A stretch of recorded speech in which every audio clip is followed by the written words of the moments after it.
Praise lord. దేవునికి మహిమ కలుగునుగాక.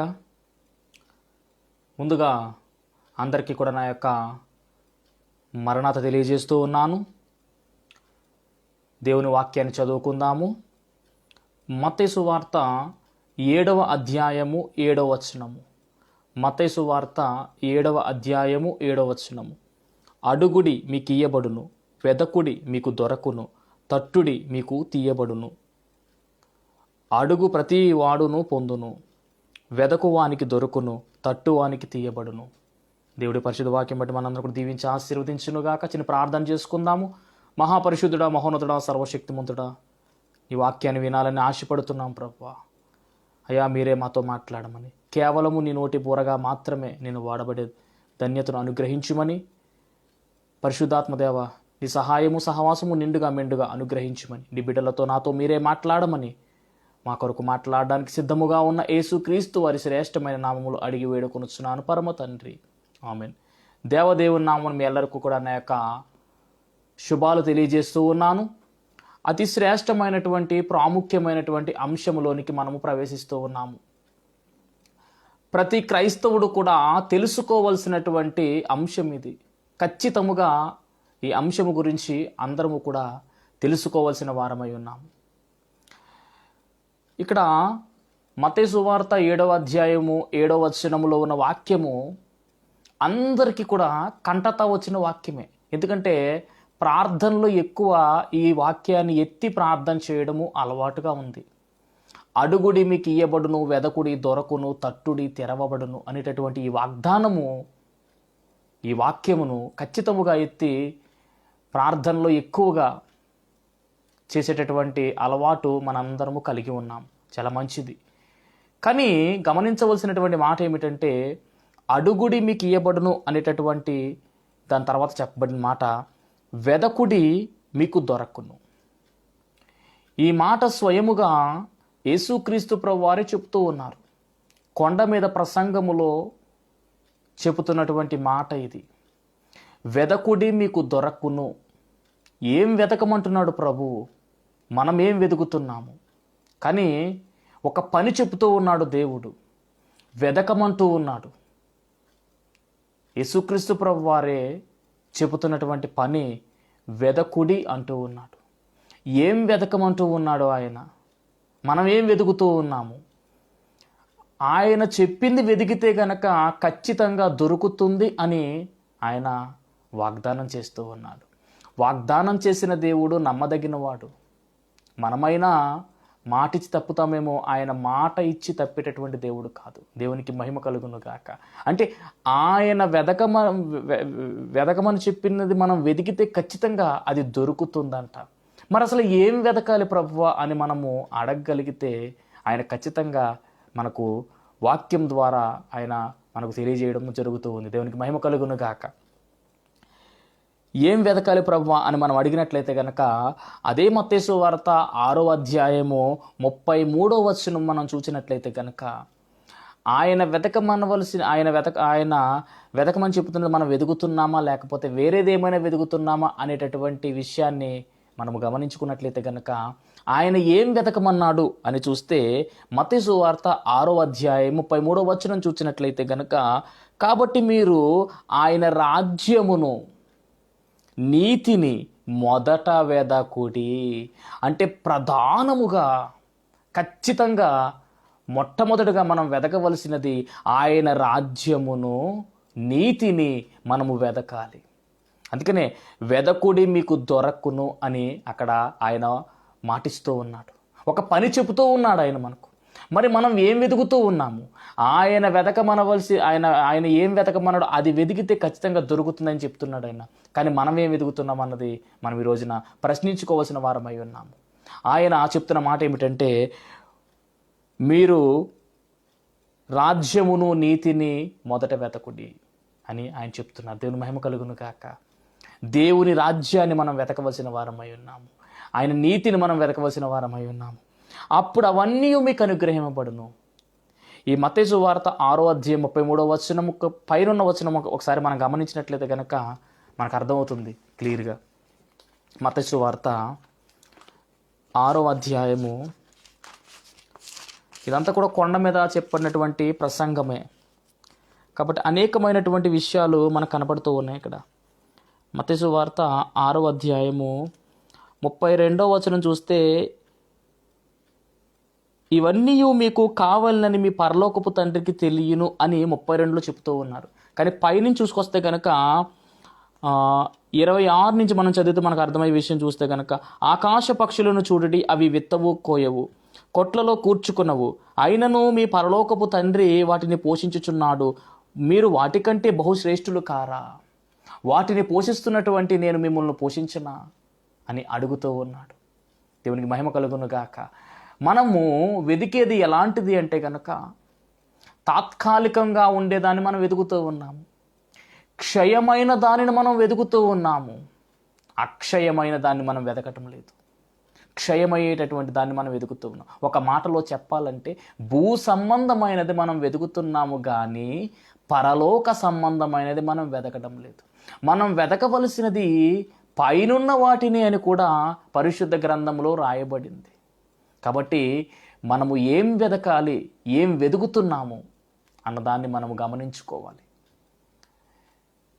ఏమి త్రిందుమా, ఏమి త్రాగుదమా అని చింతిస్తూ మన బ్రతుకును ముందుకు కొనసాగించుకుంటూ ఉన్నామేమో. ఎందుకు చింతిస్తున్నారు? మీ చింత యావత్తు నా మీద వేయుడి అని ఆయన అంటున్నాడే. మన చింత యావత్తు ఆయన మీద వేయవలసిన వారమై ఉన్నాము. ఈరోజు ఎలా గడుస్తుంది, రేపు ఎలా గడుస్తుంది అనేటటువంటి చింతలో మానవుడు ఉన్నాడు. రేపటి గురించి మనం ఆలోచించవలసిన అవసరము లేదే. ఆయనే చూసుకుంటాడు. ప్రభువే చూచుకొనును, యెహోవా ఈరే అని అబ్రహాము పలికినటువంటి విధముగా మనం పలకగలిగితే చాలు. అంత విశ్వాసం మనం కలిగి ఉంటే చాలు. ఆయనే సమస్త కార్యాలను జరిగిస్తాడని ప్రభువు పేరట మీకు తెలియజేస్తూ ఉన్నాను. చింత పడవలసిన అవసరము లేదు. మీ చింత యావత్తు నా మీద వేయుడి, మీ భారము నా మీద వేయుడి అని ఆయన పిలుస్తూ ఉన్నాడు. సమస్త విధమైన భారాన్ని నా మీద వేయండి అంటూ ఉన్నాడు ఆయన. ఎందుకు నీ భారాన్ని నీవు మోయలేక మోయవలసిన అవసరమా? ఎందుకు ఈ చింత, ఎందుకు ఈ బాధ? దేవుని కలిగి, దేవుడి యందు విశ్వాసము ఉంచి ఆయన అడుగు జాడల్లో నడవలసినటువంటి మనకు చింత ఎందుకు? మన చింత యావత్తు ఆయన మీద వేసి రేపటిని గూర్చి మనము మరచి ముందుకు సాగవలసిన వారమై ఉన్నాము. అందుకనే ఆకాశ పక్షులను చూడడి, అవి విత్తవు కోయవు, వాటిని పోషిస్తున్నటువంటి నేను మిమ్మల్ని పోషించినా అంటూ ఉన్నాడు. ఎంత గొప్ప దేవుడండి, ఎంత గొప్ప ఆదరణ మాట ఇది. కాబట్టి మనము వెతకవలసింది ఏమిటంటే, పైనున్న వాటిని మనం వెతకాలి, భూ సంబంధమైన వాటిని కాదు. భూ సంబంధమైన వాటిని ఆ దేవుడే మనకు అనుగ్రహిస్తాను అంటూ ఉన్నాడు. ఈ యొక్క అధ్యాయములో మత్తయి సువార్త 6వ అధ్యాయం 32వ వచనం చూస్తే కనుక, 37 చూస్తే మాకు అర్థమవుతుంది. కాబట్టి ఏమి తిందుమో, ఏమి త్రాగుదుమో, ఏమి ధరించుకుందుమో అని చింతింపకుడి. ఇదే మానవుడు చేస్తున్న పని. ఇదే వెతుకుతున్నాడు. ఏమి తిందుమా, ఏమి త్రాగుదుమా, ఏమి చేదుమా అని వెతుకుతూ ఉన్నాడు. జీవితం అలాగే అయిపోతూ ఉంది. రేపటి దినము గురించి చింత మొదలవుతూ ఉంది. కాబట్టి అన్యజనులు వీటన్నిటి విషయమై విచారింతురు. అన్యజనులకు ఆ విచారం. మనం ప్రభువును కలిగి ఉన్నాము, మనము ధన్యులము. అన్యులు విచారిస్తారు. మనం ప్రభువును కలిగి ఉన్నాం కూడా మనం అందరము ధన్యులము. వీటి గురించి మనము చింతించవలసిన అవసరము లేదు. ఏ సమయంలో ఏమి ఇవ్వాలో ఎరిగిన వాడు ఆయన. దేనితో నిన్ను పోషించాలో తెలిసినవాడు ఆయన. ఏ సమయానికి ఏది అనుకూలమో, ఏ సమయానికి మనకు ఏది అవసరమో వాటన్నిటిని కూడా సిద్ధపాటు చేసేటటువంటి గొప్ప నేర్పరి మనము కలిగినటువంటి యేసుక్రీస్తు వారు. దేవునికి మహిమ కలుగును గాక. అలాంటప్పుడు వాక్యం వింటున్నటువంటి ప్రియమైన దేవుని బిడ్డలారా, ఎందుకు చింత? మీ చింత యావత్తు ఆయన మీద వేయుడి, ఆయనే చూచుకుంటాడు అని ముందుకు సాగితే గనక 32వ వచనంలో, ఇవన్నీ మీకు కావాలని మీ పరలోకపు తండ్రికి తెలియను, ఆయన ఇస్తాడు, పోషించేది ఆయనే. కాబట్టి మీరు ఆయన రాజ్యమును నీతిని మొదట వెతకుడి. ఈ చింత అంతా కూడా విడిచిపెట్టేసి, ఇదంతా కూడా విడిచిపెట్టేసి, ఇహపరమైందంతా కూడా విడిచిపెట్టేసి ఆ పరపరమైనటువంటి ఆ రాజ్యాన్ని మనం వెతకవలసిన వారమై ఉన్నాము. ఆయన నీతిని మనం వెతకవలసిన వారమై ఉన్నాము. ఇది ప్రభు మనకిస్తున్నటువంటి పని. అడుగుడి మీకు ఇయ్యబడును, వెదకుడి దొరకును అనే దానిలో వెదకుడి దొరకును అంటే ఏమి వెదకాలి, ఏమి దొరుకుతుంది అంటే గనక ఆయన రాజ్యాన్ని, ఆయన నీతిని మనం వెతికినట్లయితే అది మనకు దొరుకుతుంది అని ఆయనే వాగ్దానం చేస్తూ ఉన్నాడు. ఈ గొప్ప పనిని మనకిస్తూ ఉన్నాడు దేవుడు. దేవునికి మహిమ కలుగును గాక. కానీ మనం ఏం చేస్తున్నామంటే క్రిందున్న వాటిని వెతుకుతూ ఉన్నాము. ఏమి తిందుమా, ఏమి త్రాగుదుమా, ఏమి ధరించుకుందామా అనేటటువంటి చింతలో మనం అందరం కూడా జీవిస్తూ వాటి మీద మన ఫోకస్ పెడుతూ ఉన్నాము. ఇది అపవాది తంత్రము. దేవుడు చెప్పిన పనేమిటి, మనం చేస్తున్న పనేమిటి ఆలోచన చేయవలసిన వారమై ఉన్నాము. దేవుడు చెప్పిన పనిని చెడగొట్టేవాడే అపవాది. వాడి కార్యాలు దేవుని కార్యాలను చెడగొట్టే విధముగా, మనలను త్రోవ తప్పించే విధముగా ఉన్నట్లుగా మనం ఆది నుంచి చూస్తూ ఉన్నాము. కాబట్టి చాలా జాగ్రత్త కలిగి ఉండాలి. ఎప్పుడు మృంగుదమా అని ఎదురు చూస్తూ ఉన్నాడు, ఎప్పుడు దొరుకుతారా అని ఎదురు చూస్తున్నటువంటి స్వభావం వాడిది. కుయుక్తితో ఉన్నాడు వాడు. కాబట్టి చాలా జాగ్రత్త. భూ సంబంధమైన వాటి మీద మన మనస్సు పెట్టక పర సంబంధమైన వాటి మీద మన మనస్సు ఉంచవలసిన వారమై ఉన్నాము. దేవుడు మనకు చెప్పిన పని ఏమిటంటే,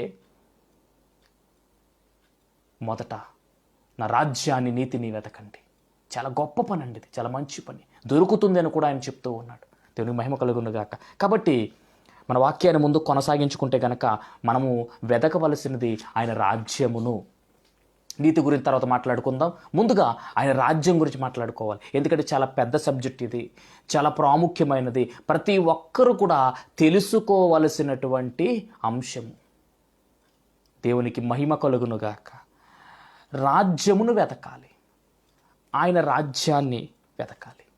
రాజ్యము అంటే ఏమిటి అసలు?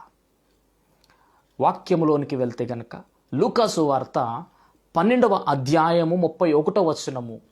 లూకాసు వార్త 12వ అధ్యాయం 31వ వచనము. ఇదే వచనము కొంచెం క్లారిటీగా మనకి ఇవ్వడం జరిగింది. మీరైతే ఆయన రాజ్యమును వెతకుడి, దానితో కూడా ఇవి మీకు అనుగ్రహింపబడును. మీరైతే అంటే క్రీస్తును కలిగిన వారందరూ కూడా చేయవలసిన పని ఏమిటంటే ఆయన రాజ్యమును వెతకాలి, ఆయన రాజ్యాన్ని వెతకాలి. అక్కడ ఫుట్ నోట్ దగ్గర రాజ్యం అన్న దాని దగ్గర ఫుట్ నోట్ ఏమిచ్చారంటే దేవుని రాజ్యము. భూలోకంలో రాజ్యాలు ఉన్నాయి, కానీ మనం వెతకవలసినది దేవుని రాజ్యము. భూలోకంలో మరొక పెద్ద రాజ్యం ఉంది, అదే సాతాను యొక్క రాజ్యం. వాడి చేతుల్లోకి వెళ్ళిపోయింది రాజ్యం. కానీ మనం వెతకవలసింది సాతాను యొక్క రాజ్యం కాదు, మనం వెతకవలసింది దేవుని రాజ్యము అని అక్కడ స్పష్టంగా ఫుట్ నోట్లు ఇవ్వడం జరిగింది. అంటే మనము మొదటగా ఆయన రాజ్యము అంటే దేవుని రాజ్యాన్ని మనం వెతకాలి. క్లియర్గా ఉంది. ఇప్పుడు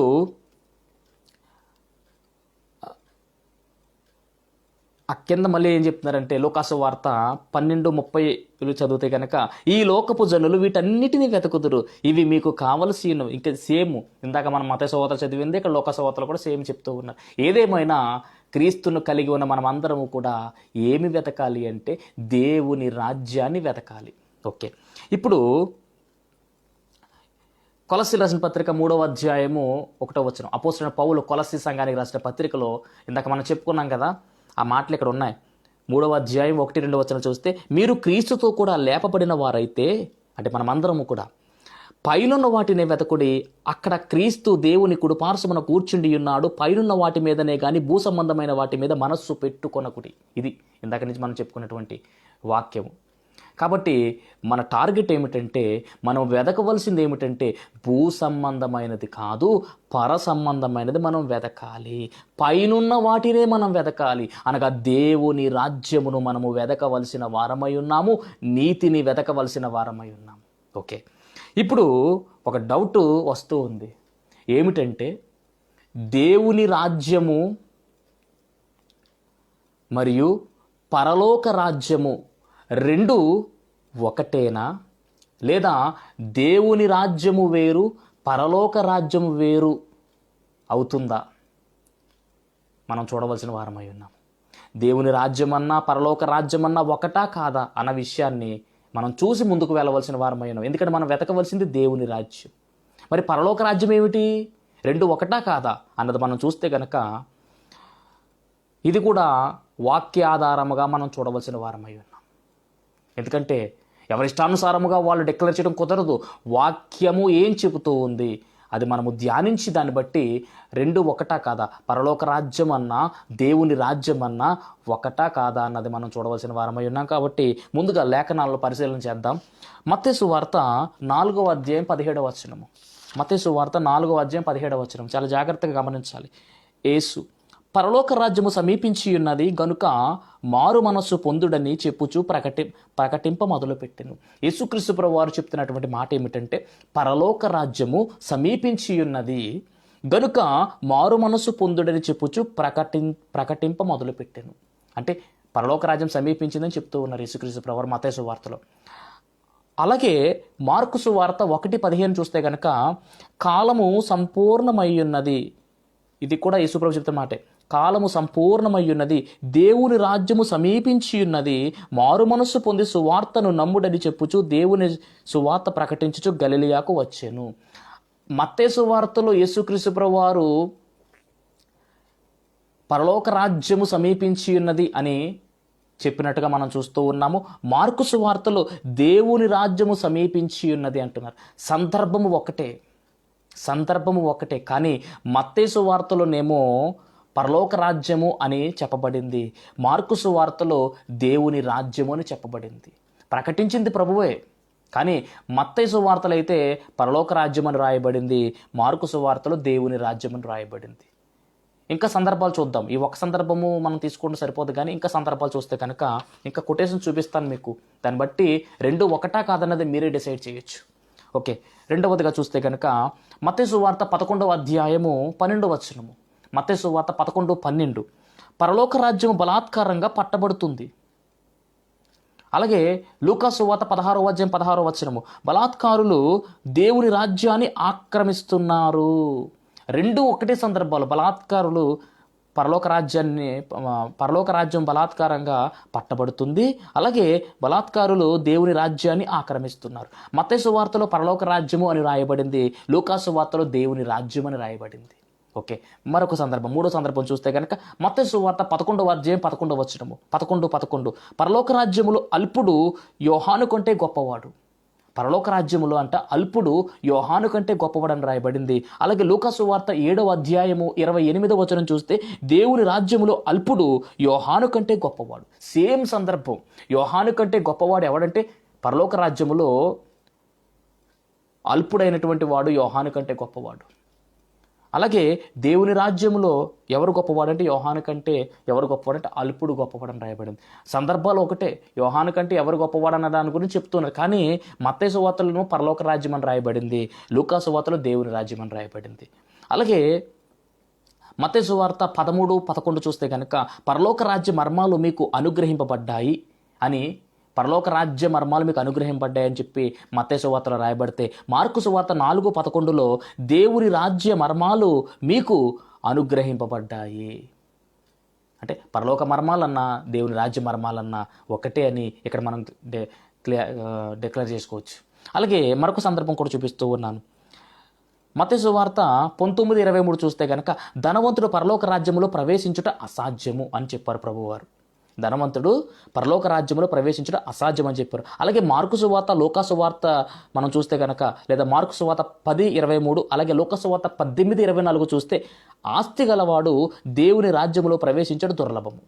అంటే ధనవంతుడు దేవుని రాజ్యంలో ప్రవేశించడం దుర్లభం. అంటే మత్తయి సువార్తలో మట్టికే పరలోక రాజ్యం అని రాయబడింది, మార్కు సువార్త, లూకా సువార్తల్లో ఏం రాయబడిందంటే దేవుని రాజ్యం అని రాయబడింది. ఇలా మనము చూసుకుంటే కనుక మత్తయి సువార్త 18వ అధ్యాయము 2-3 వచనాలు చూసుకుంటే కనుక చిన్నపిల్లల లాంటి వారిదే పరలోక రాజ్యం అని చెప్పబడింది. అలాగే మార్కు సువార్తలో చిన్నపిల్లల లాంటి వారిదే దేవుని రాజ్యం అని చెప్పబడింది.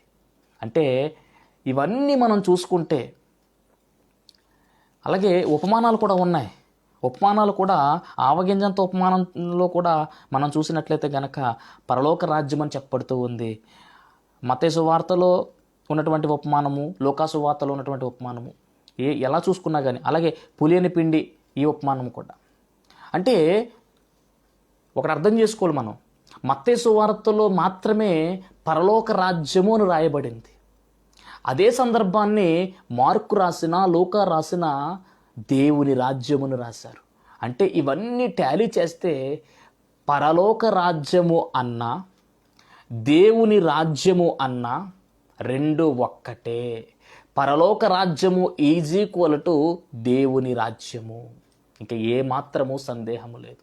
వాక్యానుసారముగా మనం వెళ్తూ ఉన్నాం, వాక్యాలు చూసుకుంటూ వెళ్ళాం మనం ముందుకు.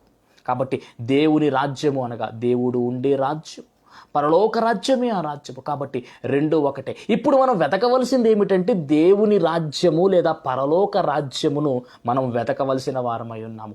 దేవునికి మహిమ కలుగునుగాక. మనం వెతకవలసినది దేవుని రాజ్యమును మనం వెతకవలసిన వారమై ఉన్నాము.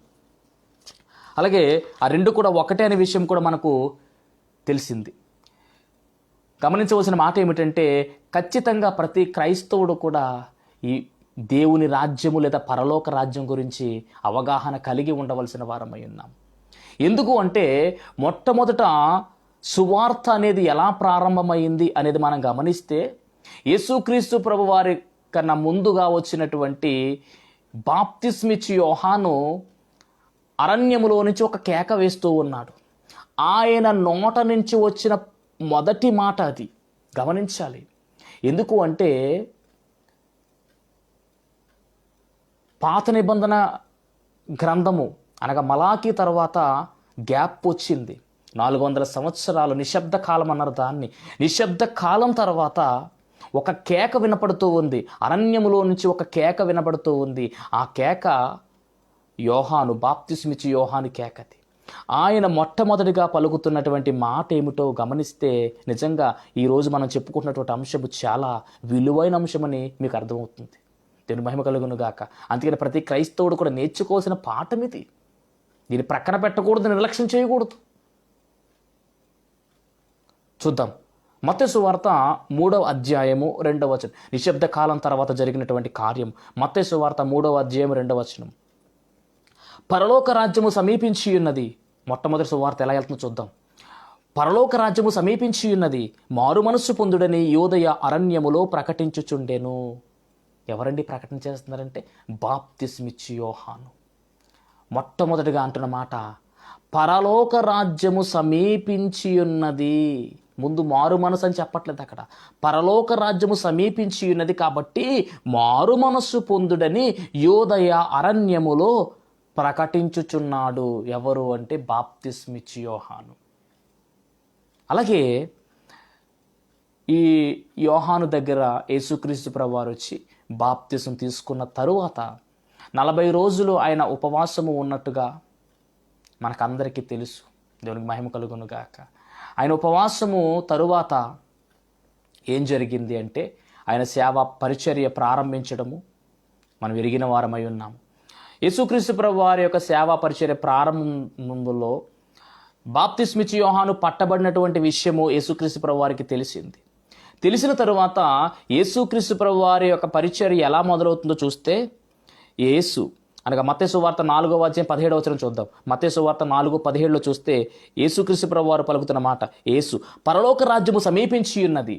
ఇదే మాట బాప్తిస్మిచ్చి యోహాను పలకడం మనం చూసాం. మత్తయి సువార్త 3:2 పరలోక రాజ్యము సమీపించి ఉన్నది. ఇద్దరు కూడా ఒకటే సేమ్ చెప్తూ ఉన్నారు. పరలోక రాజ్యము అంటే పరలోక రాజ్యము లేదా దేవుని రాజ్యము చాలా చాలా ప్రాముఖ్యమైనది. ప్రతి ఒక్కరూ తెలుసుకోవాల్సిన మాట ఇది. సువార్త అనేది ఎలా మొదలవుతూ ఉంది. ఎలా మొదలవుతుందంటే పరలోక రాజ్యం గురించి చెప్తూ ఉన్నారు. పరలోక రాజ్యం అంట సమీపించి ఉన్నదంట. ఒక ప్రకటన చెబుతూ ఉన్నారు. ఒక ప్రకటన, ఒక స్టేట్మెంట్ని రివీల్ చేస్తూ ఉన్నారు. దేవుని మహిమ కలుగును గాక. గమనించాలి ఈ మాటలు. యేసు ప్రభు కూడా యోహాను పట్టబడిన తర్వాత ఈయన ప్రారంభించిన విధానం చూస్తే పరలోక రాజ్యము సమీపించి ఉన్నది. సేమ్ కనుక మారు మనస్సు పొందుడని చెప్పుచు ప్రకటింప మొదలు పెట్టెను. అక్కడ ప్రకటిస్తూ ఉన్నాడు యోహాను, బాప్తిస్మిచ్చి యోహాను.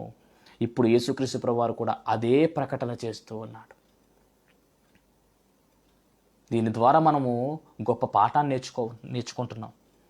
ఓకే, తర్వాత నెక్స్ట్.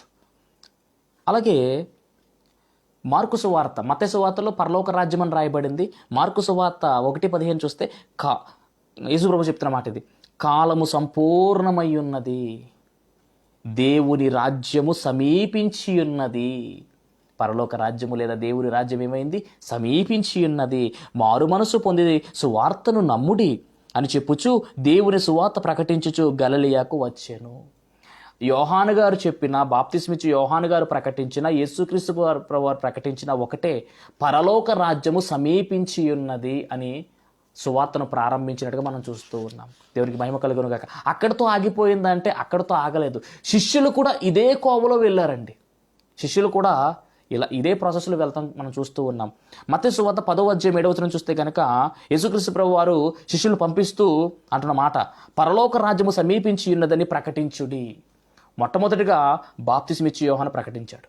తర్వాత యేసుక్రీస్తు ప్రభు వారు కూడా ఇదే ప్రకటించారు. ఇప్పుడు శిష్యులు కూడా చెప్తున్నారు, శిష్యులు కూడా అదే ప్రకటిస్తూ ఉన్నారు. లూకా సువార్త 9వ అధ్యాయం 2వ వచనం చూస్తే కనుక దేవుని రాజ్యమును ప్రకటించుటకును రోగులను స్వస్థపరచుటకును వారిని పంపెను. 2 పనులు, దేవుని రాజ్యాన్ని ప్రకటించడానికి, అలాగే రోగులను స్వస్థపరచడానికి. ఎందుకంటే దేవుని రాజ్యం గురించి లేదా పరలోక రాజ్యం గురించి ఇంతలా చెబుతూ ఉన్నారు. బాప్తిస్మిచ్చి యోహాను కావచ్చు, యేసుక్రీస్తు ప్రభు వారే స్వయంగా చెప్తూ ఉన్నారు. ఇప్పుడు శిష్యులకు కూడా చెప్తూ ఉన్నారు. అంటే దేవుని రాజ్యము లేదా పరలోక రాజ్యం గురించి ప్రతి ఒక్కరూ కూడా తెలుసుకోవాల్సినటువంటి పని ఉంది. దాంతోనే మనకు కనెక్టింగ్ ఉంది. అందుకనే వెదకండి వెదకండి వెదకండి అని ఆయన అంతలా చెబుతూ ఉన్నాడు. మనమందరం కూడా వెతకవలసింది దేవుని రాజ్యము లేదా పరలోక రాజ్యాన్ని వెతకవలసిన వారమై ఉన్నాము.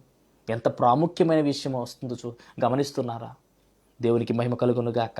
అంతేకాదండి, యేసుక్రీస్తు ప్రభు వారు తన వాక్య పరిచర్యలో ఉపమానాలు ఎక్కువ చెప్పినట్టుగా మనం చూస్తూ ఉన్నాం. ఉపమానం ద్వారా ఉపమాన బోధ చేసినది యేసుక్రీస్తు ప్రభు వారు. అనేకమైన ఉపమానాలు, వాడికి తెలిసినటువంటి వస్తువులను తీసుకొని వాటితో పోలుస్తూ సబ్జెక్ట్ని ఎక్కించినటువంటి విధానము నిజంగా గొప్ప బోధకుడు అండి ఆయన. యేసుక్రీస్తు ప్రభువారు గొప్ప బోధకుడు. ఆయనను మించిన బోధకుడు లేడు అని లేఖనం సెలవిస్తూ ఉంది. ఆయన్ని మించిన కాదు, ఆయన పోలి ఎవరు లేరు. ఇక అంటే ఆయనకు సమబేటిగా ఎవరు లేరు, పోల్చడానికి ఛాన్స్ లేదు. అటువంటి బోధకుడు యేసుక్రీస్తు ప్రభువారు.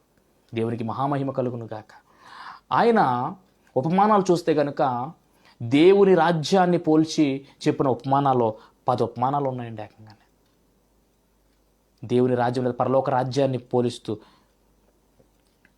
విత్తనం మీద చెప్పినటువంటి ఉపమానం కావచ్చు, ఆవగింజ గురించి చెప్పినటువంటి ఉపమానం కావచ్చు. ఆవగింజ చిన్నదే, పాతితే మొక్క వస్తుంది, చెట్టు వస్తుంది, పెద్ద మహావృక్షం అయిపోతుంది. అలాగే పరలోక రాజ్యం ఉంటుందని చెప్తూ ఉన్నాడు ఆయన. అంటే విస్తరింపబడినది పరలోక రాజ్యము, విస్తీర్ణంగా ఉంటుంది అని దాని అర్థం మనం తీసుకోవచ్చు. అలాగే పులిసిన పిండి, అలాగే దాచబడిన ధనము, అమూల్యమైన ముత్యము, గొప్ప విందు, పెండ్లి విందు, ఇలాగా 10 ఉపమానాలు ప్రత్యేకించి దేవుని రాజ్యానికి సంబంధించిన ఉపమానాలుగా లేదా పరలోక రాజ్యానికి సంబంధించిన ఉపమానాలుగా పోలికతో చెబుతూ వివరించినటువంటి గొప్ప అంశాలు మనం చూస్తూ ఉన్నాము. అంటే యేసుక్రీస్తు ప్రభువు వారి యొక్క బోధలో ప్రకటన మొదలయ్యింది. ఏమని అంటే దేవుని రాజ్యం సమీపిస్తుంది లేదా పరలోక రాజ్యం సమీపిస్తుంది అని ప్రకటన మొదలైంది. అదే విధముగా ఉపమాన రీతిలో కూడా యేసుక్రీస్తు ప్రభువు వారు దేవుని రాజ్యం గురించి లేదా పరలోక రాజ్యం గురించి ఎంతో చక్కగా వివరించుకుంటూ వస్తూ ఉన్నారు. దేవునికి మహిమ కలుగును గాక.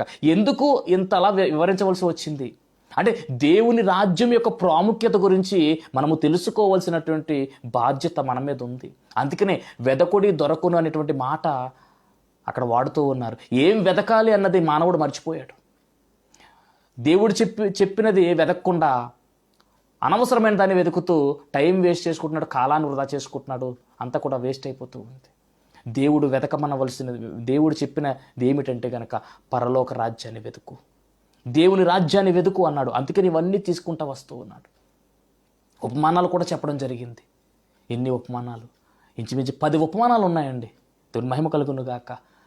10 ఉపమానాలు దేవుని రాజ్యం గురించి ఆయన వివరించాడంటే ఎంత విలువైందో ఆ పరలోక పట్టణము, ఆ యొక్క పరలోక రాజ్యము లేదా దేవుని రాజ్యము. ఇప్పుడు ఎందుకు ఈ రాజ్యము గురించి ఇంతలాగా యేసుక్రీస్తు ప్రభువు చెప్తున్నారంటే, ఈ రాజ్యాన్ని స్థాపించడం అనేది ఆయన పనిగా ఉంది. సాతాను యొక్క సామ్రాజ్యాన్ని పెకలిస్తూ దేవుని రాజ్యాన్ని స్థాపించవలసినటువంటి పని ప్రభువైన యేసుక్రీస్తు వారిది.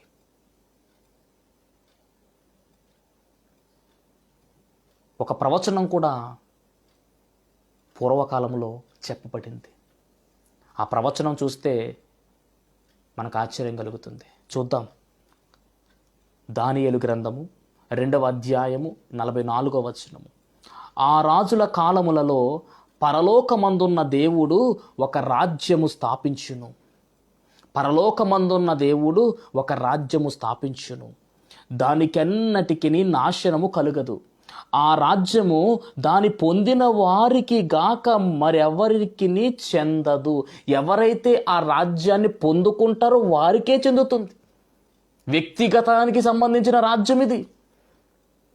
ఎవరికి పడితే వారికి చెందదు. ఎవరైతే పొందుకుంటారో చెందుతుంది. చాలా జాగ్రత్తగా గమనించాలండి ఈ వాక్యాన్ని. ఎందుకంటే ఆత్మదేవుని సహాయము లేకుండా వాక్యము అర్థం కాదు. చాలా జాగ్రత్తగా గమనించాలి. పొందిన వారికి గాక మరెవరికి చెందదు. ఎవరు పొందుకుంటే వారిదే. ఎవరి రక్షణ వారిని కాపాడుతుంది. భర్త రక్షింపడ్డాడు అనేసి భార్య రక్షింపడకుండా కూర్చుంటే పరలోక రాజ్యం చేరిపోతుందంటే చేరదు. వ్యక్తిగతం. ఎవరి బాప్తిసం వారిదే, ఎవరి రక్షణ వారిదే, ఎవరి పాపక్షమాపణ వారిదే, ఎవరి స్థితి వారిదే, ఎవరి బ్రతుకు వారిదే. బదులు చేయడం కుదరదు. ఇక్కడ బదులు చేయడం కుదరదు. దీని మహిమ కలుగును గాక. ఎవరు రక్షింపడితే వారే పరలోక రాజ్యంలో చేర్చబడతారు. గమనించారు. ఎవరు ప్రభు రక్తంలో కడగబడతారో వారి పాపాలే క్షమింపడతాయి తప్ప ఒకరి వరకు ఒకరు చేద్దామంటే కుదరదది. కుదరని పని. అలాగే పొందిన వారికి కాక మరి ఎవరికి చెందదు ఆ రాజ్యము. అది ముందు చెప్పిన రాజ్యములన్నిటినీ పగులగొట్టి నిర్మూలము చేయును గాని అది యుగ యుగములో నిలుచును. అంటే దేవుడు చెప్తున్న మాట ఏమిటంటే ఒక రాజ్యము స్థాపించబడతాది. పరలోకమందున దేవుడే దాన్ని స్థాపిస్తాడు. అది ముందున్న రాజ్యాలన్నిటిని కూడా దాటుకుని వచ్చేస్తుంది. ముందున్న రాజ్యాలన్నీ కూడా దాని ముందర కుప్ప కూలిపోతాయి. కానీ ఈ రాజ్యము యుగ యుగములు నిలిచిపోతుంది. అదే దేవుని రాజ్యము. అదే పరలోక రాజ్యము. దేవునికి మహిమ కలుగును గాక. ఈ ప్రవచనము నెరవేరాలి. ఈ ప్రవచనాన్ని నెరవేర్చాలి అంటే ఆ ప్రభువే రావాలి. అందుకనే పరలోక రాజ్యము లేదా దేవుని రాజ్యాన్ని స్థాపించడానికి, పరిచయము చేయడానికి, దేవుని రాజ్యములో మనల్ని చేర్చడానికి ఆయన వచ్చాడు. కాబట్టి రాజ్య సువార్త మొదలైంది. అరణ్యములో కేక కావచ్చు, బాప్తిస్మిచ్చే యోహాను చెప్తున్న కేక వచనము అనగా పరలోక రాజ్యము సమీపించింది అది కావచ్చు, లేదా యేసుక్రీస్తు ప్రభువు చెప్తున్నది కావచ్చు, లేదా శిష్యులు చెప్తున్నది కావచ్చు. ఏదేమైనా కానీ అందరూ చెప్పేది ఒకటే, పరలోక రాజ్యము సమీపించి ఉన్నది, లేదా దేవుని రాజ్యము సమీపించి ఉన్నదని చెప్తూ ఉన్నారు. ఎందుకంటే ఈ ప్రవచనము నెరవేరాలి. దీన్ని నెరవేర్చేది ఎవరు అంటే గనక ప్రభువే. ఆ దేవుడే పరలోకములో నుంచి వచ్చి రాజ్య స్థాపన చేయాలి. దేవుని మహిమ కలుగును గాక. ఎందుకు చేయవలసి వచ్చింది? ఈ రాజ్యాన్ని ఎందుకు స్థాపించవలసి వచ్చింది అని మనం చూస్తే గనక, దేవుడు ఆదిలో ఎంతో సంతోషంతో, ఎంతో ఆనందంతో ఆది దంపతులుగా ఉన్న ఆదాము అవ్వలను తయారు చేసి ఏదేను తోటలో పెట్టి వాళ్లతో చల్లపూటన ముచ్చటిస్తూ ఉండి సన్నిధిని వాళ్ళకిస్తే, సాతానుగాడు కుయుక్తితో మోసపరిచి పాపం అనేటువంటి బీజాన్ని నాటగా అదే పెరిగి పెరిగి దేవునికి నరునికి మధ్యలో ఒక పాపపు గోడగా మారిపోయింది. ఎడబాటు అనేది ఏర్పడిపోయింది. సాతానుగాడు కుయుక్తితో చేసినటువంటి పని చాలా బాధను కలిగించే విధముగా మనకు కనపడుతూ ఉంది. అంటే ఆయన ఎంతో ఇష్టముగా, ఎంతో సంతోషముగా, ఎంతో మంచిదిగా అని తయారు చేయడం మనం చూస్తూ ఉన్నాం. ఆదామును కావచ్చు, అలాగే హవ్వమును కావచ్చు, చేసినటువంటి విధానము అమూల్యమైనటువంటి విధానము. ఆ విధానంలో చేసి వాళ్ళతో ముచ్చటించడం కూడా చల్లపూటను ముచ్చటించినట్టుగా పరిశుద్ధ గ్రంథంలో రాయబడింది. అంటే దేవుడు మానవులతో ఉండాలని కోరుకుంటున్నటువంటి విధానం కనపడుతూ ఉంది. దీనంతటిని చూస్తున్నటువంటి సాతాను ఓర్వలేక దేవుడు చేసిన దాన్ని చెడగొట్టాలనే ఉద్దేశంతో, కుయుక్తితో అవ్వమ్మను వశపరుచుకుని పాపము చేయించడము, పాప బీజాన్ని నాటడము జరిగింది. ఇప్పుడు మొదటి ఆదాముగా ఉన్నటువంటి ఆ ఆదాము చేసినటువంటి ఆ తప్పును, ఆ పాపాన్ని తీసివేయడానికి కడపటి ఆదాముగా యేసుక్రీస్తు ప్రభువారు ఈ లోకంలోనికి రావటం, ఏ రాజ్యాన్నైతే అది లాక్కుందో అదే రాజ్యాన్ని అక్కడ మొదటి ఆదాము పాపములోనికి వెళ్ళిపోయాడు, రాజ్యాన్ని సాతాను చేతిలో పెట్టేశాడు.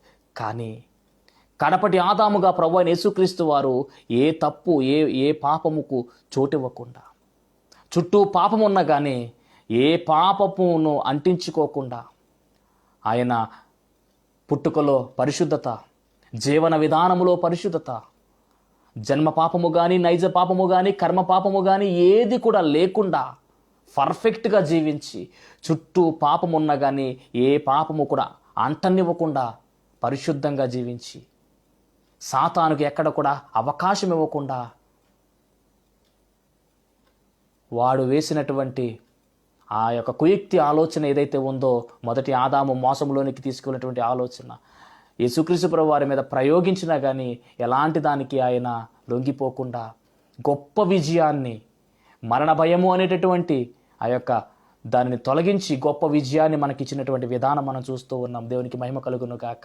అక్కడ కోల్పోయినటువంటి రాజ్యాన్ని తీసుకుని రావడానికి, రాజ్య స్థాపనను చేయడానికి యేసుక్రీస్తు ప్రభువు వారు ఈ లోకంలోనికి వచ్చిన విధానం మనం చూస్తూ ఉన్నాం. కాబట్టి మొదటగా ఉన్నటువంటి ఆ రాజ్యాలన్నీ కూడా, భూ సంబంధమైనటువంటి రాజ్యాలన్నీ కూడా కూలిపోతాయి. తరువాత ఈ రాజ్యము అనగా దేవుని రాజ్యము అనేది ఏర్పరచబడుతుంది. ఈ రాజ్యము ఎలాంటిది అంటే గనక అంతము లేనిది, యుగ యుగములో నిలిచే రాజ్యము అని స్పష్టముగా రాయబడింది. దీనికి రాజు ఆయనే, నీతికి రాజు, సమాధానమునకు రాజు అని పేరుగాంచినటువంటి ప్రభువైన యేసుక్రీస్తు వారే దీనికి రాజుగా మనకు కనపడుతూ ఉన్నారు. దీని మహిమ కలుగునుగాక. చెప్పబడినటువంటి దానియేలు గ్రంథంలో చెప్పబడినటువంటి ఈ ప్రవచనము నెరవేరాలి, నెరవేర్పులోనికి రావాలి. కాబట్టి యేసుక్రీస్తు ప్రభువారు ఈ రాజ్య సువార్తను చేస్తున్నట్టుగా మనకు కనపడుతూ ఉంది. అలాగే ఈ వచ్చినటువంటి ఈ పాపము లేదా శాపము పోవాలని సృష్టి అంతా కూడా ఎదురు చూస్తూ ఉంది. రక్షకుడి కొరకు, మెస్సయ్య కొరకు ఎదురు చూస్తూ ఉంది. మెస్సయ్య రావాలి అని కోరుకుంటూ ఉంది. కోరుకున్న రీతిగానే యేసుక్రీస్తు ప్రభువారు జన్మించి, కోరుకున్న రీతిగానే ఆ పాపమంతా కూడా తొలగించి, పాప కాడిలో నుంచి, బంధకములో బంధింపబడినటువంటి మనందరినీ కూడా ఆ పాపమనే కాడి కింద నుంచి మనందరినీ బయటకు తీసుకొచ్చేసాడు ఆయన. ఎంత గొప్ప దేవుడు! దేవునికి మహిమ కలుగునుగాక. కాబట్టి ఈ ఇందాక చెప్పినటువంటి ఈ ప్రవచనం చూస్తే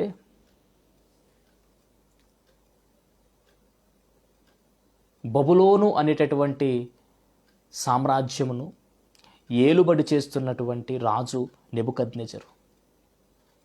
ఈ నెబుకద్నెజరు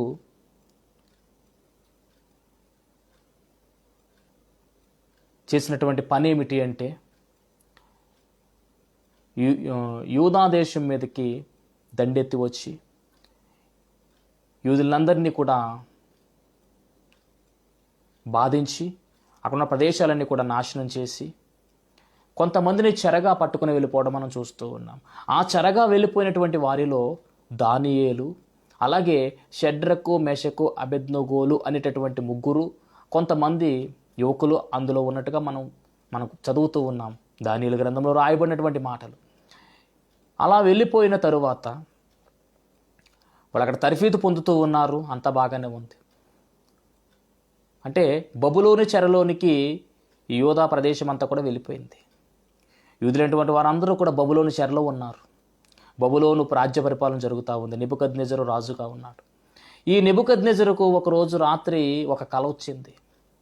కలలో పెద్ద ప్రతిమ కనపడింది. ఆ ప్రతిమ గురించి రాయబడినటువంటి మాటలు చాలా ఉన్నాయి. కలంతా అయిపోయింది. ఉదయకాలం లేచాడు, కల మర్చిపోయాడు. ఆ సంస్థానంలో ఉన్నటువంటి జ్ఞానులందరినీ కూడా పిలిచాడు. ఇదిగో నేను కల కన్నా దానికి భావం చెప్పాలి అంటే, వాళ్ళన్నారు, రాజా మీ కళ చెప్పండి, దాని భావం ఏం చెప్తామంటే రాజు అన్నాడు, కళ భావం కాదు కానీ కళే మర్చిపోయాను నేను ముందు, కాబట్టి నాకు వచ్చిన కళ చెప్పి తర్వాత భావం చెప్పండి అన్నాడు. వీళ్ళందరూ కూడా కంగారు పడిపోయారు. కళ తెలకుండా భావం ఎలా చెప్తామని ఆలోచన చేస్తూ ఉంటే అప్పుడు ఆ సమయంలో దానియేలు గారు ముందుకు రావడం, దానియేలు గారు ప్రార్థనలో ఆ కళ గురించి తెలుసుకోవడం, నెబుకద్నెజరుకు వచ్చినటువంటి ఆ కళ ఏంటన్నది ఆయన ధ్యానించి ప్రార్థనలో దాని యొక్క ఆ కళ తెలుసుకుని దాని అర్థాన్ని తెలుసుకుని రాజు ముందుకు వచ్చి, ఇదిగో నీకు వచ్చినటువంటి కళ ఇది, దీని అర్థం ఇదని చెప్పి స్పష్టమైనటువంటి వివరణ ఇవ్వడం జరిగింది.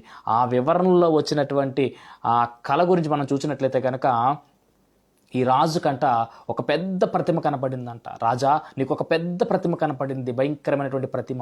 ఆ ప్రతిమకు శిరస్సు ఉంది, ఆ శిరస్సు బంగారంతో ఉంది. అలాగే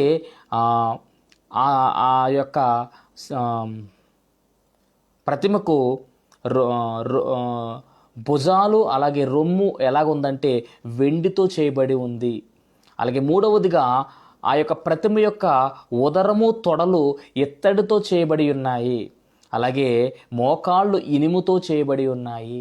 పాదములు ఇనుము మట్టి కలిపి ఉన్నాయి అని చెప్పి దాన్ని అర్థం చెప్తా ఉంటే నెబుకద్నెజరు షాక్ అయిపోయాడు. దీనికి మహిమ కలుగునుగాక. దాని అర్థాన్ని మనం చూసినట్లయితే కనుక మొట్టమొదటిగా శిరస్సు అనేది నీ రాజ్యాన్ని చూపిస్తుంది రాజా. ఈ బంగారు శిరస్సు అనేది బబులోను సామ్రాజ్యాన్ని సూచిస్తూ ఉంది. చాలా ఉన్నతమైనటువంటి సామ్రాజ్యం అండి బబులోను సామ్రాజ్యం. అధికారంగా కావచ్చు, ధనములో కావచ్చు. కాబట్టి బంగారపు శిరస్సుతో పోల్చబడింది అది. తరువాత కాలంలో నీకన్నా కొంచెం తక్కువ, అంటే ధనములో కావచ్చు లేకపోతే ప్రొటెక్షన్లో కావచ్చు, తక్కువ అయినటువంటిది వెండి. కాబట్టి దాన్ని ఎవరు అంటే మాదియా పారసీక రాజ్యాలుగా చెబుతూ ఉన్నారు. వాళ్ళ హయాం వస్తుంది నీ తర్వాత. అది రెండవది. ఇక మూడవ చూస్తే గనక ఇత్తడి ఉదరము తొడలు చూపిస్తుంది. కాబట్టి మూడవది గ్రీకు రాజ్యము రాబోతూ ఉంది. అలాగే నాలుగవది ఇనుము మోకాలు కాబట్టి రోమా సామ్రాజ్యం రాబోతూ ఉంది. దీని మహిమ కలుగునుగాక. ఈ ప్రతిమ గురించి వివరణ ఇస్తూ ఉన్నటువంటి విధానం మనకు కనపడుతూ ఉంది. ఆ దానియేలు గ్రంథంలో రాయబడినటువంటి మాటలన్నీ మనం గమనించినట్లయితే కనుక ఆ ప్రతిమ గురించి మొత్తం వివరణ ఇచ్చినట్టుగా మనం చూస్తూ ఉన్నాము. అలాగే చెప్పిన రీతిగానే బబులోను సామ్రాజ్యం తరువాత దానికన్నా కొంత తక్కువ వెయిట్ ఉన్నటువంటి సామ్రాజ్యము మాదియా పారసీకులు, వాళ్ళు ఏలుబడి చేశారు. ఆ తరువాత మూడవదిగా గ్రీకులు వచ్చారు. గ్రీకు సామ్రాజ్యము, ద అలెగ్జాండర్ గ్రేట్ ప్రపంచాన్ని జయించాడు కానీ దోమకాటుకు చచ్చిపోయాడు. మహిమ కలుగునుగాక. ఆ గ్రీకు సామ్రాజ్యం కూడా నశించిపోయింది. తరువాత రోమా సామ్రాజ్యం వచ్చింది. ఈ రోమా సామ్రాజ్యము భయంకరమైన సామ్రాజ్యం అండి ఇది. ఎందుకంటే ప్రజలకు ఈ రోమా ప్రభుత్వానికి పడేది కాదు. ఇనుము మట్టి కలదు కాబట్టి కలిసేది కాదు. మాట పట్టింపు ఎప్పుడు కూడా యూదులైనటువంటి వారు ఎప్పుడు కూడా రోమా ప్రభుత్వం మీద పడిపోతూ ఉండేవారు. అలాంటి సామ్రాజ్యం ఇది. ఆ కాలంలోనే యేసుక్రీస్తు ప్రభు వారి యొక్క రాక జరిగింది. రోమా ప్రభుత్వ కాలంలోనే యేసుక్రీస్తు ప్రభు వారు శిలువ యజ్ఞయాగం చేసినట్టుగా మనం చూస్తూ ఉన్నాం. ఆ గవర్నమెంటే శిలువను ఖరారు చేసినట్టుగా, ఆయన్ను హింసించినట్టుగా, ఆయన్ను ఎంతగానో చిత్రవద చేసినట్టుగా మనం చూస్తూ ఉన్నాం. దేవునికి మహిమ కలుగునుగాక. రోమా ప్రభుత్వ కాలంలోనే పరలోకమందున్న దేవుడు భూలోకంలోనికి వచ్చి భూమి మీద తన రాజ్యాన్ని స్థాపిస్తాడు అనేటటువంటి విషయం మనం చూస్తూ ఉన్నాము. దేవుని మహిమ కలుగునుగాక. ఆ రాజ్యం పొందిన వారికి మాత్రమే తెలుస్తుంది, కానీ అది అదృశ్యమైన రాజ్యము, దృశ్యమైన రాజ్యం అయితే మట్టి కాదు, కంటికి కనిపించే రాజ్యం అయితే కాదు అది. అలాంటి రాజ్యాన్ని ఆ రోమా ప్రభుత్వ కాలములోనే, రోమా సామ్రాజ్య కాలములోనే, 4వ రాజ్యంగా పిలువబడుతున్నటువంటి రోమీల పరిపాలన జరుగుతున్న కాలంలోనే ఆ యొక్క రాజ్యము స్థాపించబడినట్టుగా మనం చూస్తూ ఉన్నాం. దేవుని మహిమ కలుగునుగాక. గమనించవలసిన మాట ఏమిటంటే, ఈ రాజ్యం ఎలాంటిదంటే యుగ యుగములు నిలిచే రాజ్యం. యేసుక్రీస్తు ప్రభు వారికి ఇది స్థాపించవలసిన కారణం ఏమిటి అంటే, ఆయన భుజం మీద రాజ్యభారం ఉంది అని యెషయా ప్రవక్త ద్వారా మనం చూస్తూ ఉన్నాము. 9:6 యెషయా గ్రంథము. ఆయన భుజం మీద రాజ్యభారం ఉంది అని స్పష్టంగా అక్కడ మనకు కనబడుతూ ఉంది. దేవునికి మహిమ కలుగును గాక. కాబట్టి యేసుక్రీస్తు ప్రభు వారు వచ్చినటువంటి విధానమును మనం గమనించవలసిన వారమై ఉన్నాం. ఆ ప్రవచనంలో కూడా, దానియేలు గ్రంథంలో రాయబడినటువంటి ప్రవచనం కూడా దేవుడే ఈ రాజ్యాన్ని స్థాపిస్తాడని చెప్పినటువంటి ప్రవచనం. ప్రజలందరూ కూడా ఎదురు చూస్తూ ఉన్నారు. బబులోను సామ్రాజ్యంలో మగ్గిపోతున్నటువంటి ప్రజలు మొరపెడుతున్నారు. మెస్సయ్య రావాలి రావాలని మొరపెడుతూ ఉంటే దేవుడు దానియేలు ద్వారా ఈ మాట పలికించడం, నెబుకద్నెజరుకు కల రావడము, దానియేలు ద్వారా ఈ విషయాలు బయట పెట్టడము మనం చూస్తూ ఉన్నాం. అదే క్రమంలో దానియేలు గ్రంథములో 2:35 మనం చూస్తే కనుక, ప్రతిమను విరగగొట్టిన ఆ రాయి సర్వభూతలమంతా మహాపర్వతమాయను. ప్రతిమ పడిపోయింది. ఒక రాయి అంట, చేతి సహాయం లేనటువంటి ఒక రాయి ఆ పాదాల మీద పడితే విగ్రహం అంతా కూడా, ఆ యొక్క ప్రతిమ అంతా కూడా కూలిపోయినట్టుగా మనం చూస్తూ ఉన్నాం. ఆ ప్రతిమను కూల్చినటువంటి ఆ రాయి ఏంటన్నది మనం చూడాలి. ఇప్పుడు మహిమ కలుగును గాక. ప్రతిమను కూల్చినటువంటి ఆ రాయి ఏంటంటే, ఆ రాయి యేసుక్రీస్తే. ఆ బబులోను సామ్రాజ్యం కావచ్చు, రెండవది మాదియా పారసీక సామ్రాజ్యం కావచ్చు, మూడవది గ్రీకు సామ్రాజ్యం కావచ్చు, 4 రోమా సామ్రాజ్యం కావచ్చు, ఇవన్నీ కూడా కుప్ప కింద కూలిపోయాయి యేసుక్రీస్తు ప్రభు వారి ముందు. ఒక చిన్ని రాయి పడింది. ఎటువంటి సహాయము లేకుండా, చేతి సహాయము లేకుండా ఒక రాయి పడితే ఆ యొక్క ప్రతిమ కూలిపోయినట్టుగా పరిశుద్ధ గ్రంథంలో కనపడుతూ ఉంది. ఆ రాయి గురించి పేతురు రాసినటువంటి పత్రిక, మొదటి పత్రిక 2:4 పేతురు భక్తుడు ఏం చెప్తున్నారంటే, మనుషుల చేత విసర్జింపబడినను దేవుని దృష్టికి ఏర్పరచబడినదియు అమూల్యమును సజీవమునైన రాయియగు ప్రభువు నొద్దకు వచ్చిన వారై. ఆ రాయి ఎవరు అంటే యేసుక్రీస్తే ఆ రాయి. ఆ బండ ఎవరు అంటే ప్రభువే ఆ బండ. ఇది సజీవమైన రాయి, ఇది సజీవమైన రాయి.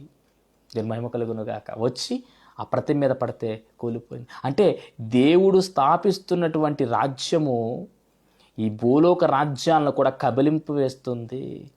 అవి నశించిపోయే రాజ్యాలు, కానీ ఈ రాజ్యముకు అంతము లేదు.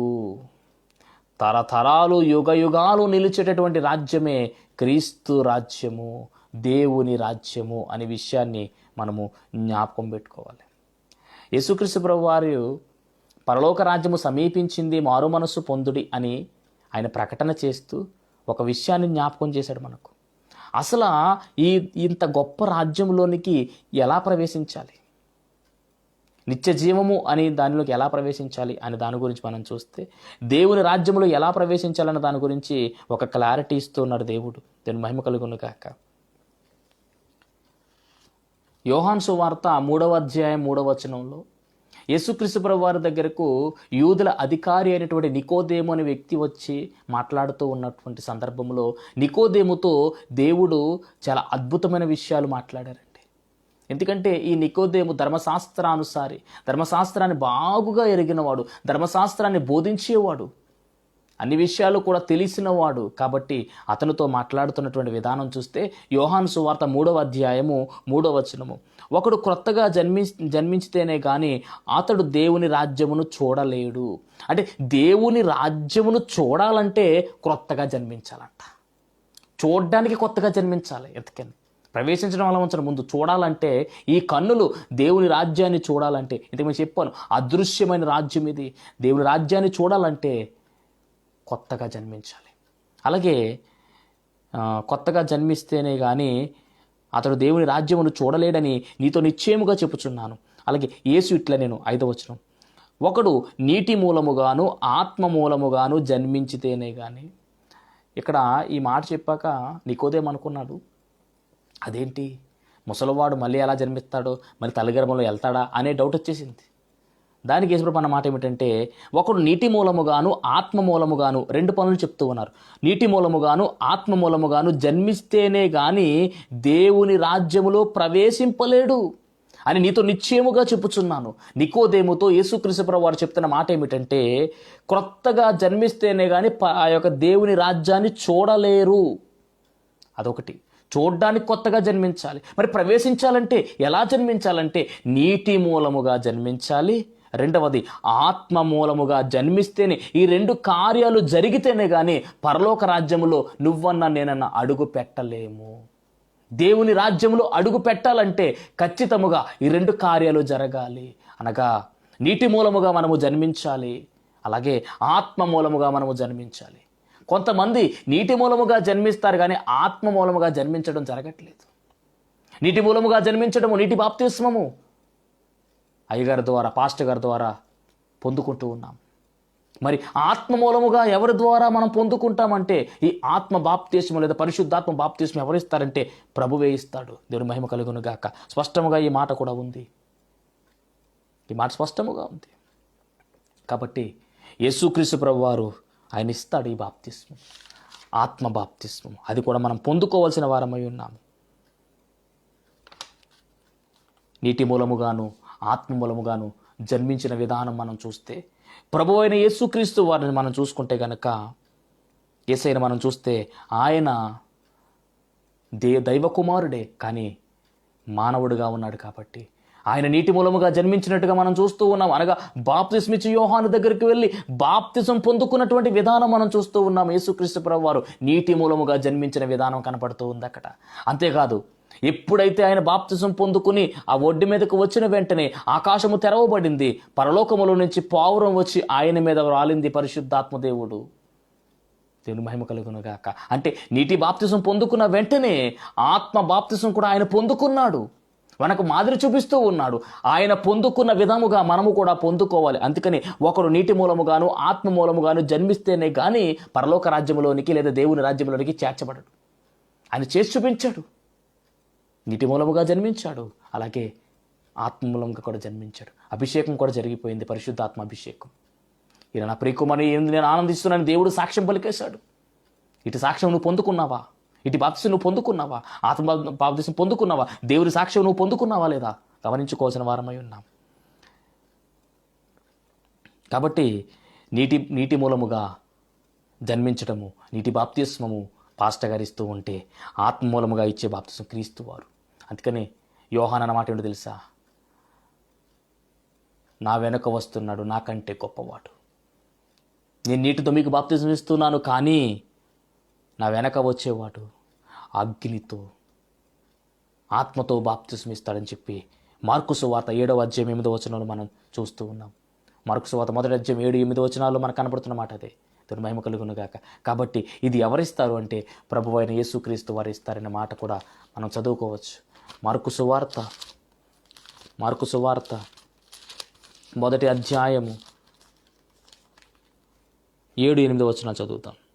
మరియు అతడు, నాకంటే శక్తిమంతుడొకడు నా వెనుక వచ్చుచున్నాడు, నేను వంగి ఆయన చెప్పుల వారును విప్పుటకు పాత్రుడను కాను.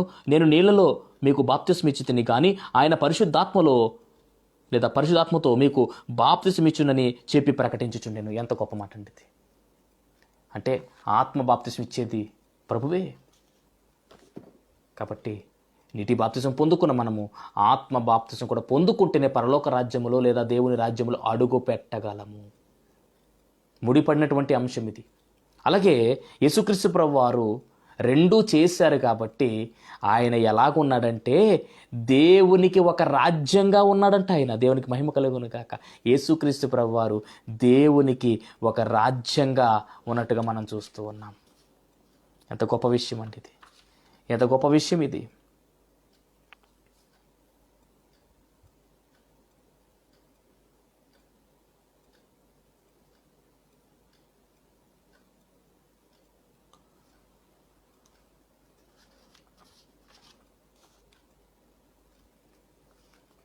ఇంకా మనం గమనించినట్లయితే కనుక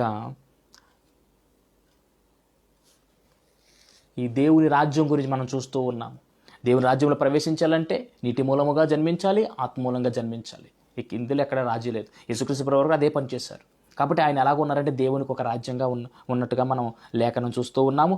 అలాగే దేవుని రాజ్యం గురించి పరిసయ్యుడు చదువుతున్న మాట చూస్తే యేసు ప్రభుని, దేవుని రాజ్యం ఎప్పుడు వచ్చును అని పరిసయ్యులు ఆయన్ను అడిగారు. లూకా సువార్త 17వ అధ్యాయము 20-21 వచనములు. ఆయన యేసులో చెబుతున్న మాట ఏమిటంటే, దేవుని రాజ్యము ప్రత్యక్షంగా రాదు. ఎందుకనగా ఇదిగో దేవుని రాజ్యం మీ మధ్యనే ఉన్నది కనుక ఇదిగో ఇక్కడని అదిగో అక్కడని చెప్ప వీలు పడదు. దేవుని రాజ్యము ప్రత్యక్షంగా రాదు, మీ ముందరే అది ఉంది. అంటే యేసుక్రీస్తు ప్రభువారే దానికి పునాది అయి ఉన్నాడు. ఆయనే ఆ రాజ్యానికి పునాది. అందుకని నీటి మూలముగాను ఆత్మ మూలముగాను ఆయన జన్మించాడు. ఇప్పుడు క్రీస్తు అనే రాజ్యము అక్కడ మొదలయ్యింది. ఆ రాయి అక్కడ ప్రారంభమైంది. 4వ సామ్రాజ్యము రోమా సామ్రాజ్యములోనే ఈ రాయి ప్రారంభమైపోయింది, పునాది పడింది అక్కడ. ఈయన నీటి మూలముగాను ఆత్మ మూలముగాను జన్మించి చివరికి ఎలా మారాడంటే దేవునికి రాజ్యముగా మారినట్టుగా మనం చూస్తూ ఉన్నాము. దేవునికి మహిమ కలుగును గాక. దేవునికి రాజ్యముగా ఆయన కనపడుతూ ఉన్నాడు. అందుకనే ఈ రాజ్యము మీ మధ్యలోనే ఉన్నది అంటూ ఉన్నాడు. దేవుని రాజ్యము ఎక్కడ ఉంది, ఎప్పుడు వస్తుందన్న పరిచయాలు అడుగుతూ ఉంటే దేవుని రాజ్యం ప్రత్యక్షంగా రాదు. ఎందుకనగా ఇదిగో దేవుని రాజ్యము మీ మధ్యనే ఉన్నది, మీ మధ్యనే ఉన్నది. అంటే నేనే దేవుని రాజ్యాన్ని అని చెప్తూ ఉన్నాడు ఆయన. దేవుని మహిమ కలుగును గాక. ఎంత గొప్ప విషయం అంటే ఇది, ఎంత గొప్ప విషయం. రాబోయే రాజ్యం మీ మధ్యలో ఉందని చెప్తూ ఉన్నాడు ఒక ప్రక్కన. అలా కూడా మనం ఆలోచన చేయాలి. అలాగే భవిష్యత్తు గురించి చెప్తున్నటువంటి మాటగా మనం తీసుకోవచ్చు. మరొక మాట చూస్తే యోహాను సువార్త 18:36 వచనము. యోహాను సువార్త 18:36 యేసు ప్రభు చెప్తున్న మాట, నా రాజ్యము ఈ లోక సంబంధమైనది కాదు, నా రాజ్యము ఈ లోక సంబంధమైనదైతే నేను యూదులకు అప్పగింపబడకుండానట్లు నా సేవకులు పోరాడుదురు గాని నా రాజ్యము ఇహ సంబంధమైనది కాదు. అందుకనే మనము వెతకవలసింది పైనున్న వాటినే వెతకాలి కానీ భూ సంబంధమైనది మనం వెతకూడదు. ఈ రాజ్యం ఎలాంటిది అంటే లోక సంబంధమైనది కాదు, ఈ లోక సంబంధమైనది కాదు, పరలోక సంబంధమైనది అని ఆయన చెప్తూ ఉన్నాడు. ఒకటి, ఈ రాజ్యము ప్రత్యక్షంగా రాదు, ఈ రాజ్యము ఈ లోక సంబంధమైనది కాదు. అలాగే మూడవ చూస్తే గనక కొరింథీయులకు రాసిన పత్రిక అపోస్తలుడైన పౌలు 1 కొరింథీయులకు రాసిన పత్రిక 15వ అధ్యాయం 50వ వచనము, సహోదరులారా నేను చెప్పినదేమనగా రక్త మాంసములు దేవుని రాజ్యమును స్వతంత్రించుకొననేరవు, అక్షయతను స్వతంత్రించుకొనదు. అంటే ఈయన రాజ్యములో రక్త మాంసములు ప్రవేశించవు, రక్త మాంసములు దేవుని రాజ్యములోనికి వెళ్ళవు, ఈ శరీరము వెళ్ళదు. గమనించాలి. ఇక 4వ విషయం, ప్రకటన గ్రంథము 1:6. దేవదేవుడు చెప్తున్న మాట, ఆత్మ మూలముగాను నీటి మూలముగాను మనము జన్మించాలి అని చెప్తూ ఉన్నారు. ఆయన అలా జన్మించారు. అలా మనం గనక చేస్తే మనం ఏమవుతున్నామంటే ఆయన ఏ విధముగా దేవునికి రాజ్యంగా మార్చబడ్డారో అలాగే మనము కూడా దేవునికి రాజ్యంగా మార్చబడుతున్నట్టుగా వాక్యం సెలవిస్తూ ఉంది. ప్రకటన గ్రంథం 1వ అధ్యాయం 6వ వచనం. ప్రకటన గ్రంథం 1:6. ఆయన మనలను మన తండ్రి యొక్క దేవునికి ఒక రాజ్యముగాను యాజకులుగా చేసేసాడు. అంటే మనమందరం కూడా ఎలాగ ఉన్నామంటే ఒక రాజ్యంగా ఉన్నాం మనమందరం కూడా. ఎందుకంటే క్రీస్తును కలిగి ఉంటే, క్రీస్తు ఒక రాజ్యంగా ఉంటే క్రీస్తును కలిగి క్రీస్తుని పోలి మనం నడుచుకుంటున్నాం కాబట్టి మనము కూడా ఎలాగ ఉన్నామంటే క్రీస్తు వల్ల మనమందరం కూడా రాజ్యముగా ఉన్నాము. ఎందుకంటే ఆయన స్వరక్తములో కడగబడితే ఇవన్నీ జరుగుతాయి. ఆయన స్వరక్తంలో కడగబడకుండా ఏవి జరగవు. బాప్తిస కార్యంలో జరిగేది అదే. జల సమాధి జరిగిన తరువాత మనము ఆయన పునరుద్ధానములో తిరిగి మళ్ళీ మనము జన్మిస్తూ ఉన్నాము. దేవుని మహిమ కలుగునుగాక. కాబట్టి ఆయన మనలను తన తండ్రి యొక్క దేవునికి ఒక రాజ్యముగాను యాజకులుగాను చేశాను అని చెప్పేసి ఇక్కడ వాక్యంలో రాయబడ్డ మనం చూస్తూ ఉన్నాం. దేవుని మహిమ కలుగునుగాక. ఇది ఆదిలో చెప్పబడినటువంటి మాట అండి. ఇది నిర్గమాకాండములో ముందుగానే ఈ మాట రాయబడింది. నిర్గమాకాండము 19వ అధ్యాయం 6వ వచనం చూస్తే గనక, సమస్త భూమియు నాదే కదా, మీరు నాకు యాజక రూపమైన రాజ్యముగాను. అంటే ఎప్పుడో ఈ మాట చెప్పబడింది. ఇప్పుడు నిర్గమాకాండములో చెప్పబడినటువంటి మాట ప్రకటన గ్రంథములో మనం చూస్తూ ఉన్నాము. ఎంత కాలం అండి ఇది.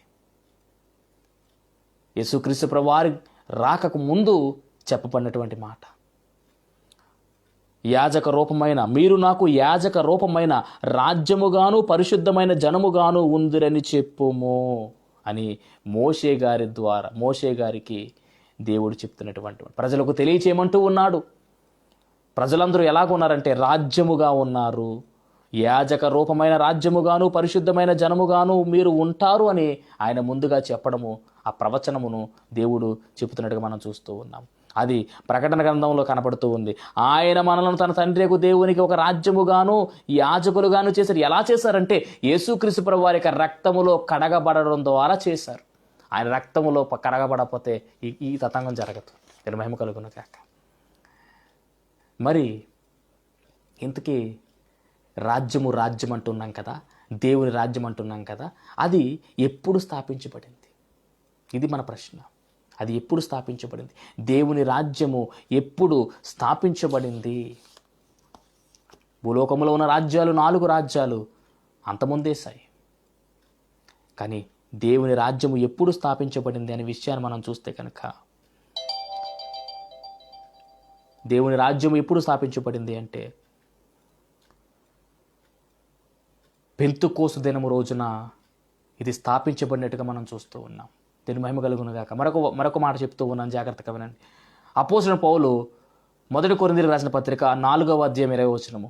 అపోస్తలుడైన పౌలు 1 కొరింథీయులకు రాసిన పత్రిక 4:20 చూస్తే, దేవుని రాజ్యము మాటలతో కాదు శక్తితోనే ఉన్నది.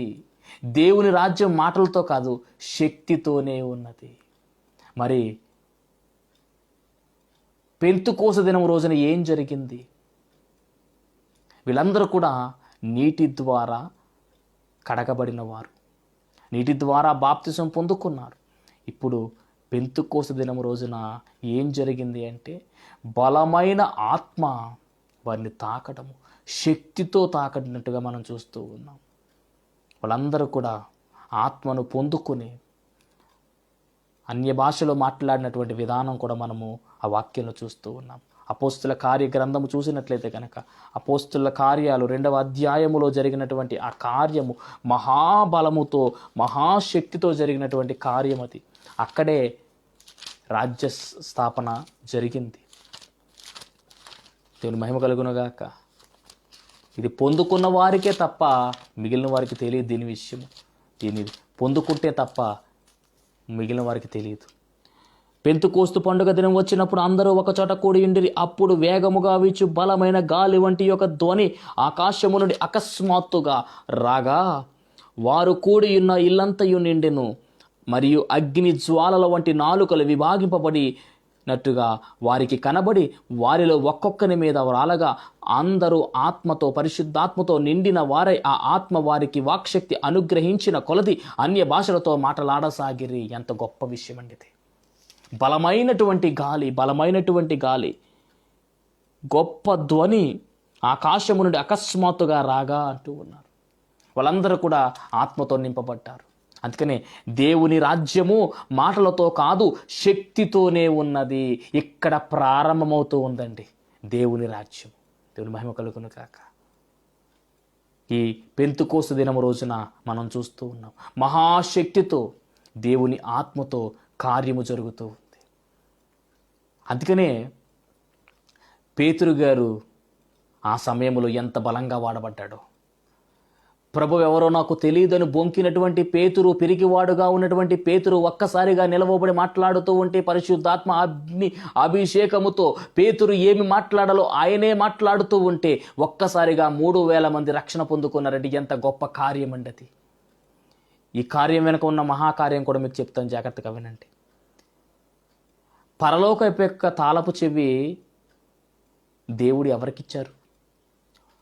మత్తయి సువార్త 16:19 చూస్తే పరలోకపు యొక్క తాళపు చెవి పేతురుకిచ్చినట్టుగా మనం చూస్తూ ఉన్నాం. పేతురు గారికి ఇవ్వబడినటువంటి ఈ పరలోకపు తాళపు చెవిని పేతురు గారు ఇక్కడ వాడుతూ ఉన్నాడు. ఆ యొక్క దేవుని రాజ్యము లేదా పరలోక రాజ్యము యొక్క తాళపు చెవిని ఇక్కడ వాడుతూ ఉన్నాడు, ఓపెన్ చేస్తూ ఉన్నారు. మీరు ఇక్కడ వేటిని విప్పుతారో పరలోకంలో విప్పబడును, వేటిని బంధిస్తారో పరలోకంలో బంధింపడు అని చెప్పినటువంటి ఆ మాట ఈయన విప్పుతూ ఉన్నాడు, పరలోక రాజ్యాన్ని విప్పుతూ ఉన్నాడు. అందుకనే దేవుని ఆత్మ మాట్లాడినటువంటి విధానమునకు ఒక్కసారిగా క్రీస్తు కొరకు ఆత్మదేవుడిచ్చిన సాక్ష్యాన్ని ఒక్కసారిగా విన్నటువంటి వారందరూ కూడా 3,000 మంది బాప్తిజం పొందుకున్నట్టుగా చూస్తూ ఉన్నాం. అంటే పేతురు గారికి ఇచ్చినటువంటి ఆ తాళపు చెవిని అక్కడ వాడినట్టుగా మనం చూస్తూ ఉన్నాం. కాబట్టి రాజ్య స్థాపన అనేది అక్కడే జరిగిపోయింది. దీని మహిమ కలుగును గాక. రాజ్య స్థాపన అనేది అక్కడే జరిగిపోయింది. ఇప్పుడు అదేంటది, అది సంఘమవుతుంది కదా అనే డౌట్ వస్తుంది. నేను చెప్పే మాట ఏమిటంటే క్రీస్తు సంఘమే దేవుని రాజ్యము. రెండు ఒకటే, ఏమాత్రము కూడా మనము సందేహపడ అవసరం లేదు. వాక్యాలు కూడా మీకు చూపిస్తాను, జాగ్రత్తగా వినండి. మత్తయి సువార్త 16వ అధ్యాయము 18 నుంచి 19 వరకు మనం చూస్తాము. ఇప్పుడు రాజ్యం యొక్క తాళపు చెవులు పేతురుకి ఇవ్వబడెను. అయితే పేతురు సువార్త ప్రకటించడం ద్వారా ప్రజలు మార్పు చెంది సంఘముతో చేర్చబడిరి. అంటే క్రీస్తు సంఘములోనికి చేర్చబడ్డారు. వీళ్ళందరూ కూడా సువార్త 3,000 మంది చేర్చబడ్డారు. అంటే ఒక ప్రక్కన సంఘములోనికి చేర్చబడ్డారు, క్రీస్తు సంఘంలోనికి చేర్చబడ్డారు, క్రీస్తు సువార్త విని. అలాగే క్రీస్తు రాజ్యంలోనికి కూడా చేర్చబడ్డారు అనే విషయాన్ని మనము గమనించుకోవాల్సిన వారమై ఉన్నాము. ఎందుకంటే పేతురుకి మరి పరలోకపు యొక్క ఆ రాజ్యం యొక్క తాళపు చెవి ఇచ్చారు కదా, ఆ తాళపు చెవి ఉపయోగించాడు ఆయన.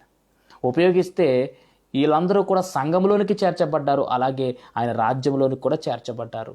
ఇది మనం చూడాలి. అలాగే ఇంకో విషయం ఏంటంటే కొలస్సీలు రాసిన పత్రికలో అపోస్తలుడైన పౌలు కొలస్సీ రాసిన పత్రిక 1:13 చూస్తే కనుక ఈ కొలస్సీ పత్రిక అనేది కొలస్సీ సంఘానికి రాయబడినటువంటి పత్రిక, సంఘానికి రాయబడినటువంటి పత్రిక. ఇది కొలస్సీ రాసిన పత్రిక మొదటి అధ్యాయం 1-2 వచనాలు, లేదా 4వ అధ్యాయం 16వ వచనం చూస్తే కనుక అక్కడ 1:13 చదివితే కనుక మనకు అర్థమయ్యే విషయం చూస్తే ఒక రాజ్యముగా అక్కడ కనపడుతూ ఉన్నారు. అపోస్తలుడైన పౌలు కొలస్సీలకు సంఘానికి రాసిన పత్రిక మొదటి అధ్యాయం 13వ వచనం చదువుతాం.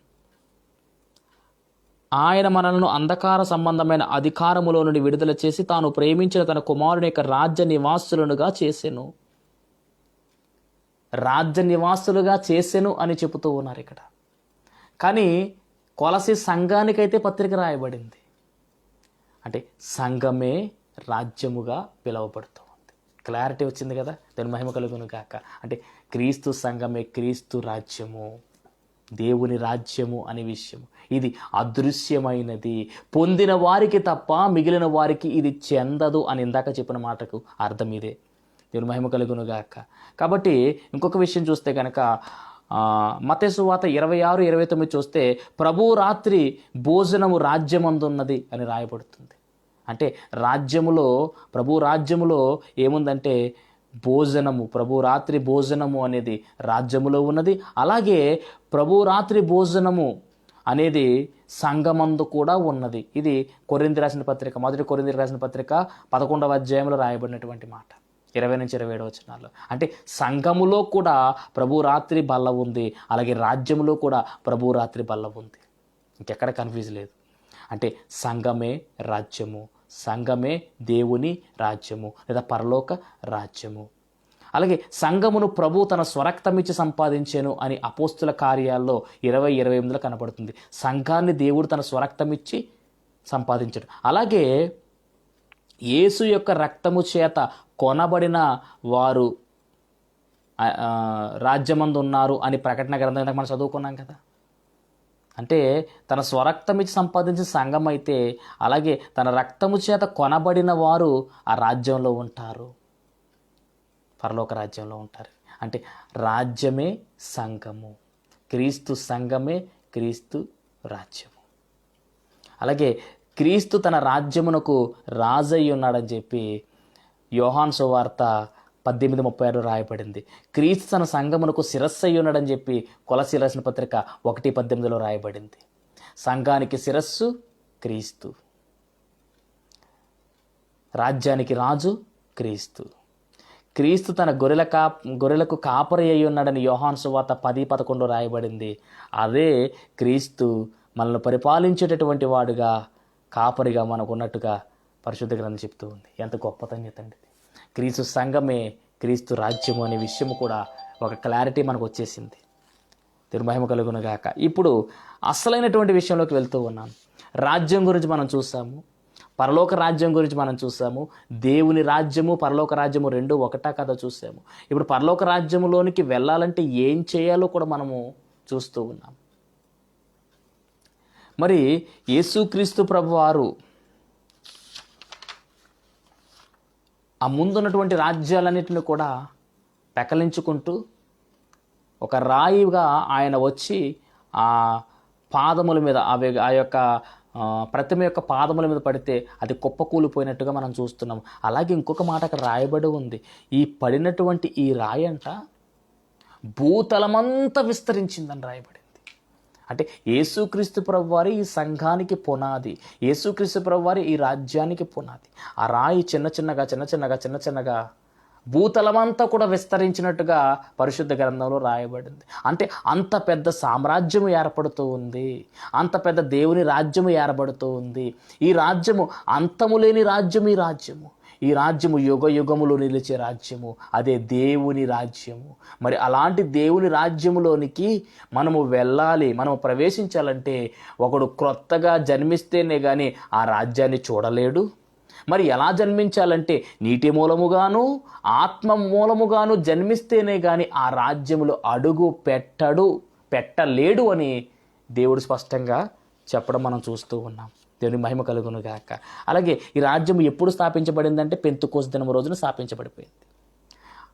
సంఘము అన్న రాజ్యము అన్న ఒక్కటే అనే విషయం కూడా మనం నేర్చుకోం. ఇక్కడ దాకా క్లారిటీగా ఉంది. ఓకే, ఇప్పుడు అసలైన మాటలోకి వస్తూ ఉన్నాను. ఈ ఏర్పాటు చేయబడినటువంటి ఈ సంఘం కావచ్చు లేదా రాజ్యం కావచ్చు, యేసుక్రీస్తు ప్రభువారు రెండవ రాకడలో వచ్చిన సమయంలో అంట దీన్ని ఈ ఏర్పాటు చేయబడినటువంటి ఈ సిద్ధపాటులో ఉన్నటువంటి ఈ రాజ్యము లేదా సంఘాన్ని దేవునికి అప్పచెప్పేస్తారు. యేసుక్రీస్తు తన రెండవ రాకడలో రాజ్యమును స్థాపించాడు, కానీ రాజ్యమును తండ్రికి అప్పగించును అని 1 కొరింథీయులకు రాసిన పత్రిక 15వ అధ్యాయము 23 నుంచి 28 వచనాల్లో ఈ మాట కనపడుతుంది. ఆయన మరలా వస్తున్న రెండవ రాకడలో అప్పుడు రాజ్యాన్ని స్థాపించడెక్క అప్పచెప్పడమే. అప్పటి వరకు ఈ రాయి భూతలమంతా విస్తరించుసారా అలాగే విస్తరించుకుంటూ ఉంటుంది. ఆయన రాకవస్తులోకి మొత్తం విస్తరించేస్తుంది. దీని ఎవరు ఆపలేరు, క్రైస్తవ్యాన్ని ఎవరు ఆపలేరు, క్రీస్తుని ఎవరు ఆపలేరు. దాని మహిమ కలుగును గాక. అలాగే మరొక మాట, ఎవరు ఈ రాజ్యంలో ప్రవేశించరు, ఎవరు ప్రవేశిస్తారు, ఇది కూడా మనం చూద్దాం. ఈ రాజ్యములో అంటే దేవుని రాజ్యము లేదా పరలోక రాజ్యములో ఎవరు ప్రవేశించరు అంటే సంఘమును కూడా తీసుకోవచ్చు.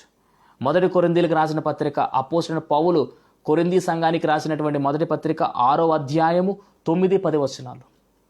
అన్యాయస్తులు, మొట్టమొదటిగా అన్యాయస్తులు దేవుని రాజ్యమునకు వారసులు కారు.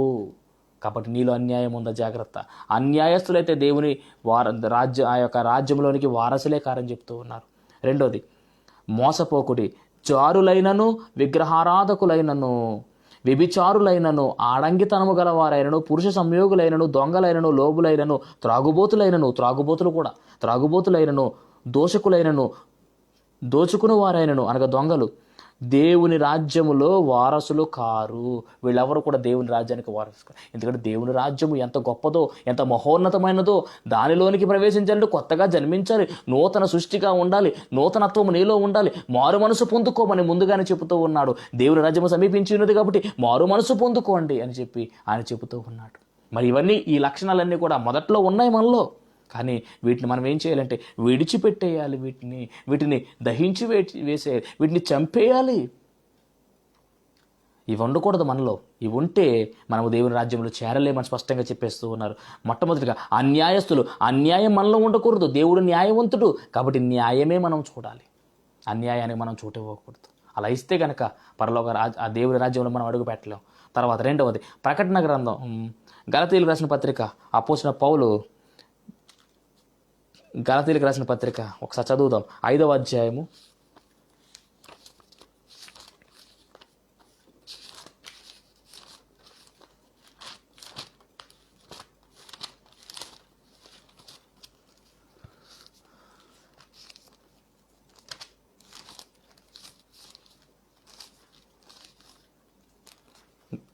5వ అధ్యాయము 19 నుంచి చదువుతామమ్మా. 19 నుంచి.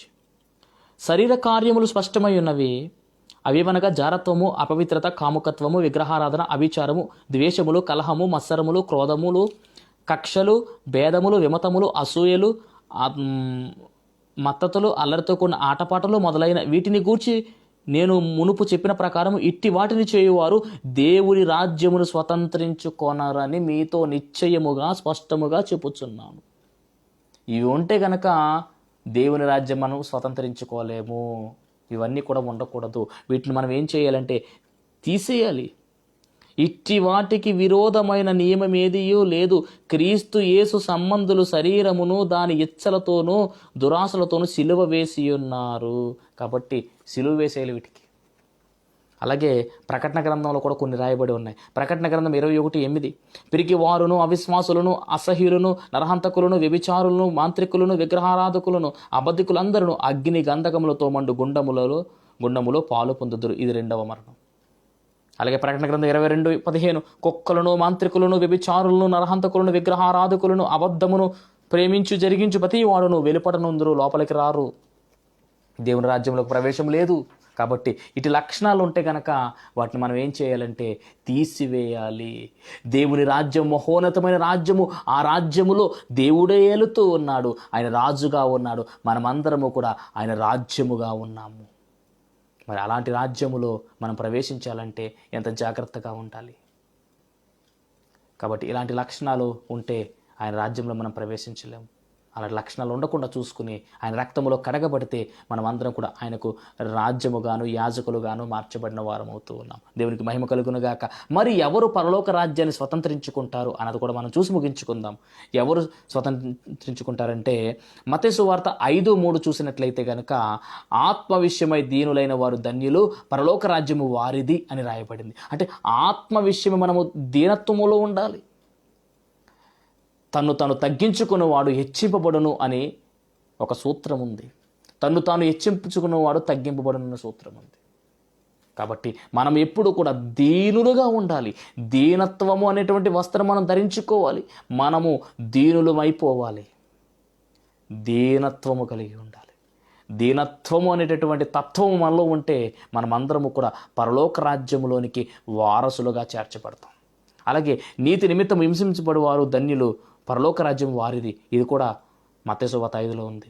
అంటే నీతి నిమిత్తం మనం ఏమైనా పర్లేదు, హింసింపబడినా పర్లేదు, నీతి కొరకు మనం పోరాడాలి. అలాగే తర్వాత నెక్స్ట్ మత్తయి సువార్త 5:20 శాస్త్రుల నీతి కంటేను పరిసయ్యుల నీతి కంటేను మీ నీతి అధికము కాని ఎడల పరలోక రాజ్యంలోకి ప్రవేశించరు. అంటే మన నీతి ఎలాగ ఉండాలంటే శాస్త్రుల నీతి కన్నా పరిసయ్యుల నీతి కన్నా అధికంగా ఉండాలి. అలాగే మత్తయి సువార్త 7:21 ప్రభువా అని నన్ను పిలుచు ప్రతి వాడు పరలోక రాజ్యములో ప్రవేశింపడు. ప్రభువా అన్నంత మాత్రాన వాటికి పరలోక రాజ్యంలోనికి ప్రవేశించడు. కానీ పరలోకమందున తండ్రి చిత్త ప్రకారం చేయువాడే ప్రవేశిస్తాడు. ఆయన చిత్తాన్ని మనం చేయాలి. అలా చేస్తే మనం ప్రవేశిస్తాం. ఇక 4వదిగా మనం చూసినట్లయితే కనుక మత్తయి సువార్త 18:3 మీరు మార్పు నొంది బిడ్డల వంటి వారైతేనే కానీ పరలోక రాజ్యంలో అంటే మనమందరం కూడా మార్పు నొంది చంటి బిడ్డలా మారిపోవాలి, పిల్లల్లా మారిపోవాలి. దేవుని రాజ్యం ఇలాంటి వారిదే అంటాడు. పిల్లలను ఆటంకపరచవద్దు, నా దగ్గరికి రానివ్వండి. దేవుని రాజ్యం ఇలాంటి వారిదే. అంటే మనందరం కూడా పిల్లలుగా మారిపోవాలి. అటువంటి మనస్తత్వంలోకి మనం వెళ్ళిపోవాలి. అంత మార్పు చెందాలి. అంత మార్పు చెందితేనే ఆ పరలోక రాజ్యంలోనికి మనము చేర్చగలుగుతాము. దేవుని రాజ్యంలోకి మనము చేరగలుగుతాము. ధనవంతుడు పరలోక రాజ్యంలోనికి ప్రవేశించడము దుర్లభమన్నాడు దేవుడు. సూది బిజ్యంలోనికి ఒంటె దూరట ఈజీయే కానీ పరలోకంలోనికి ధనవంతుడైనటువంటి వాడు చేరడము అసాధ్యం అంటున్నాడు దేవుడు. కాబట్టి జాగ్రత్త. నీ ధనమును అమ్మి బేదలకు ఇవ్వాల్సిన పని ఉంది. తండ్రి చేత ఆశీర్వదింపబడిన వారు మాత్రమే పరలోక రాజ్యంలోనికి ప్రవేశిస్తారు అని మత్తయి సువార్త 25:34 కనపడుతూ ఉంది. విశ్వాసమందు నిలకడగా ఉన్నవారు మాత్రమే, విశ్వాసములో నిలకడగా ఉండి శ్రమలు వచ్చినా, శోధనలు వచ్చినా, ఇరుకులు వచ్చినా, ఇబ్బందులు వచ్చినా, ఏది వచ్చినా, కష్టాలు వచ్చినా కానీ సరిగ్గా నిలబడగలిగితే మనము పరలోక రాజ్యంలోనికి వెళ్ళిపోతాం. విశ్వాసమందు స్థిరులుగా ఉన్నవారే పరలోక రాజ్యంలోనికి ప్రవేశిస్తారు. ఇది కూడా జ్ఞాపకం పెట్టుకోవాలి. ఎంత చరిత్ర ఉందండి. పరలోక రాజ్యము గురించి మనం మాట్లాడుకున్నాం, లేదా దేవుని రాజ్యం గురించి మనం మాట్లాడుకున్నాం. అది ఎవరు స్థాపిస్తున్నారు? ఎవరు స్థాపించారంటే ప్రభువే స్థాపించారు. ఎందుకు అంటే నన్ను చేర్చడానికి తన అమూల్యమైన పరిశుద్ధమైన రక్తంలో కడిగివేసి ఆ రాజ్యంలోనికి మనల్ని చేర్చినటువంటి గొప్ప చరిత్ర మనం చూస్తూ ఉన్నాం. కాబట్టి దేవుని రాజ్యము అనే దానిని మనము తెలుసుకోవలసిన వారమై ఉన్నాము. దేవుని రాజ్యమును మనము వెదకవలసిన వారమై ఉన్నాము. దేవుని రాజ్యాన్ని వెతికితే అసలు దేవుని రాజ్యం అంటే ఏమిటో ఒక మాట చెప్పి నేను ముగించేస్తాను. ఇదైతే మట్టికి మనస్సు నందు ముద్ర వేసుకోవాల్సినటువంటి ఆవశ్యకత ఉంది. ఎందుకంటే ఈ రాజ్యము, ఈ మాట గురించి మనము తెలుసుకోవాలి. దేవుని రాజ్యము అంటే రోమేలు రాసిన పత్రిక, అపోస్తలుడైన పౌలు రోమేలుకు రాసిన పత్రిక 14:17 14:17 దేవుని రాజ్యము భోజనమును పానమును కాదు కానీ, అంటే భోజనం కాదు పానం కాదు కానీ నీతియు సమాధానమును. 1 నీతి, 2 సమాధానం, 3 పరిశుద్ధాత్మయందలి ఆనందం. అంటే నీతి, సమాధానము, ఆనందము, ఈ 3 కలగలిపిందే దేవుని రాజ్యము. ఒక మాట చెప్తున్నాను, జాగ్రత్తగా వినండి. నీతి అనేది తండ్రిని సూచిస్తూ ఉంది. ఆయన ముందర ఆయన వెనక నీతి నడుస్తూ ఉంది. ఆయన నీతిమంతుడు. 2 సమాధానము అనేది ప్రభువును సూచిస్తూ ఉంది. ఆయన సమాధానమునకు కర్త, సమాధానమునకు అధిపతి, సమాధానమే ఆయన. సమాధానం లేని మనకు సమాధానాన్ని అనుగ్రహించడానికి, సమాధానాన్ని కలిగించడానికి వచ్చిన సమాధానకర్త ప్రభువు. అలాగే పరిశుద్ధాత్మయందలి ఆనందము, ఈ ఆనందము అనేది ఆత్మదేవునితో మనం పోలిస్తే లేదా ఇక్కడ కనపడుతూ ఉంది కదా, పరిశుద్ధాత్మయందలి ఆనందము అంటే తండ్రి, కుమార, పరిశుద్ధాత్మ త్రిత్వము ఉన్నటువంటిదే దేవుని రాజ్యము. ఆ రాజ్యములో భోజనము పానము కాదు ముఖ్యము, నీతి, సమాధానము, పరిశుద్ధాత్మయందలి ఆనందము, ఇవి 3 ముఖ్యము. కాబట్టి దేవుని రాజ్యం అంటే ఏంటో మనం తెలుసుకున్నాము. పరలోక రాజ్యం అంటే ఏంటో మనం తెలుసుకున్నాము. దేవుని రాజ్యంలో ప్రవేశించాలంటే ఏం చేయాలో తెలుసుకున్నాము. ఏముంటే ప్రవేశించమో తెలుసుకున్నాము. ఏమి లేకపోతే ప్రవేశిస్తామో తెలుసుకున్నాము. ఎవరు స్థాపించారో తెలుసుకున్నాము. చాలా విషయాలు పరిశుద్ధాత్మ దేవుడు మనతో మాట్లాడడం జరిగింది. కాబట్టి వీటన్నిటిని కూడా మీరు జాగ్రత్తగా నెమరు వేసుకుంటూ, ఈ మెసేజ్ చూస్తున్న వారందరూ కూడా దయచేసి నేను చెప్పేది ఒకటే, దీన్ని షేర్ చేయండి, మీ బంధువులకు చూపించండి, వాళ్ళకి వినిపించండి. దేవుని రాజ్యం యొక్క గొప్పతనము ఏమిటో వాళ్ళకు అర్థమయ్యే విధముగా ఈ మెసేజ్ను ఫార్వర్డ్ చేసి మీరు కూడా ప్రభు పనిలో వాడబడాలని కోరుకుంటూ ముగిస్తూ ఉన్నాను. దేవుడు మిమ్మును, మీ కుటుంబాలను బహుగా ఆశీర్వదించి పరలోక రాజ్యములోనికి వెళ్ళే కృప, అంతస్తు మనందరికీ కూడా దేవదేవుడు అనుగ్రహించునుగాక. ఆమెన్. మహాపరిశుద్ధుడా, మహోన్నతుడా, సర్వశక్తిమంతుడా, ఇదిగో దేవుని రాజ్యము గురించి ఇదిగో మరి మాతో మాట్లాడి ఉన్నారు. దేవా నీకు వందనాలు. వెత్తబడినటువంటి వాక్యము తండ్రి వృధాగా పోకుండా ఫలించే విధానములోనికి నడిపించమని, మీరే మహిమ పొందుకోమని యేసుక్రీస్తు వారి నామములు అడిగి వేడుకొనుచున్నాను పరమ తండ్రి. ఆమెన్. దేవదేవుని నామను మీ ఎల్లరికూ కూడా నా యొక్క నిండు వందన మరణ తెలియజేస్తున్నాను. దేవుడు మిమ్మును, మీ కుటుంబాలను బహుగా ఫలింపులోనికి తీసుకుని వచ్చునుగాక. ఆమెన్. మరణాత.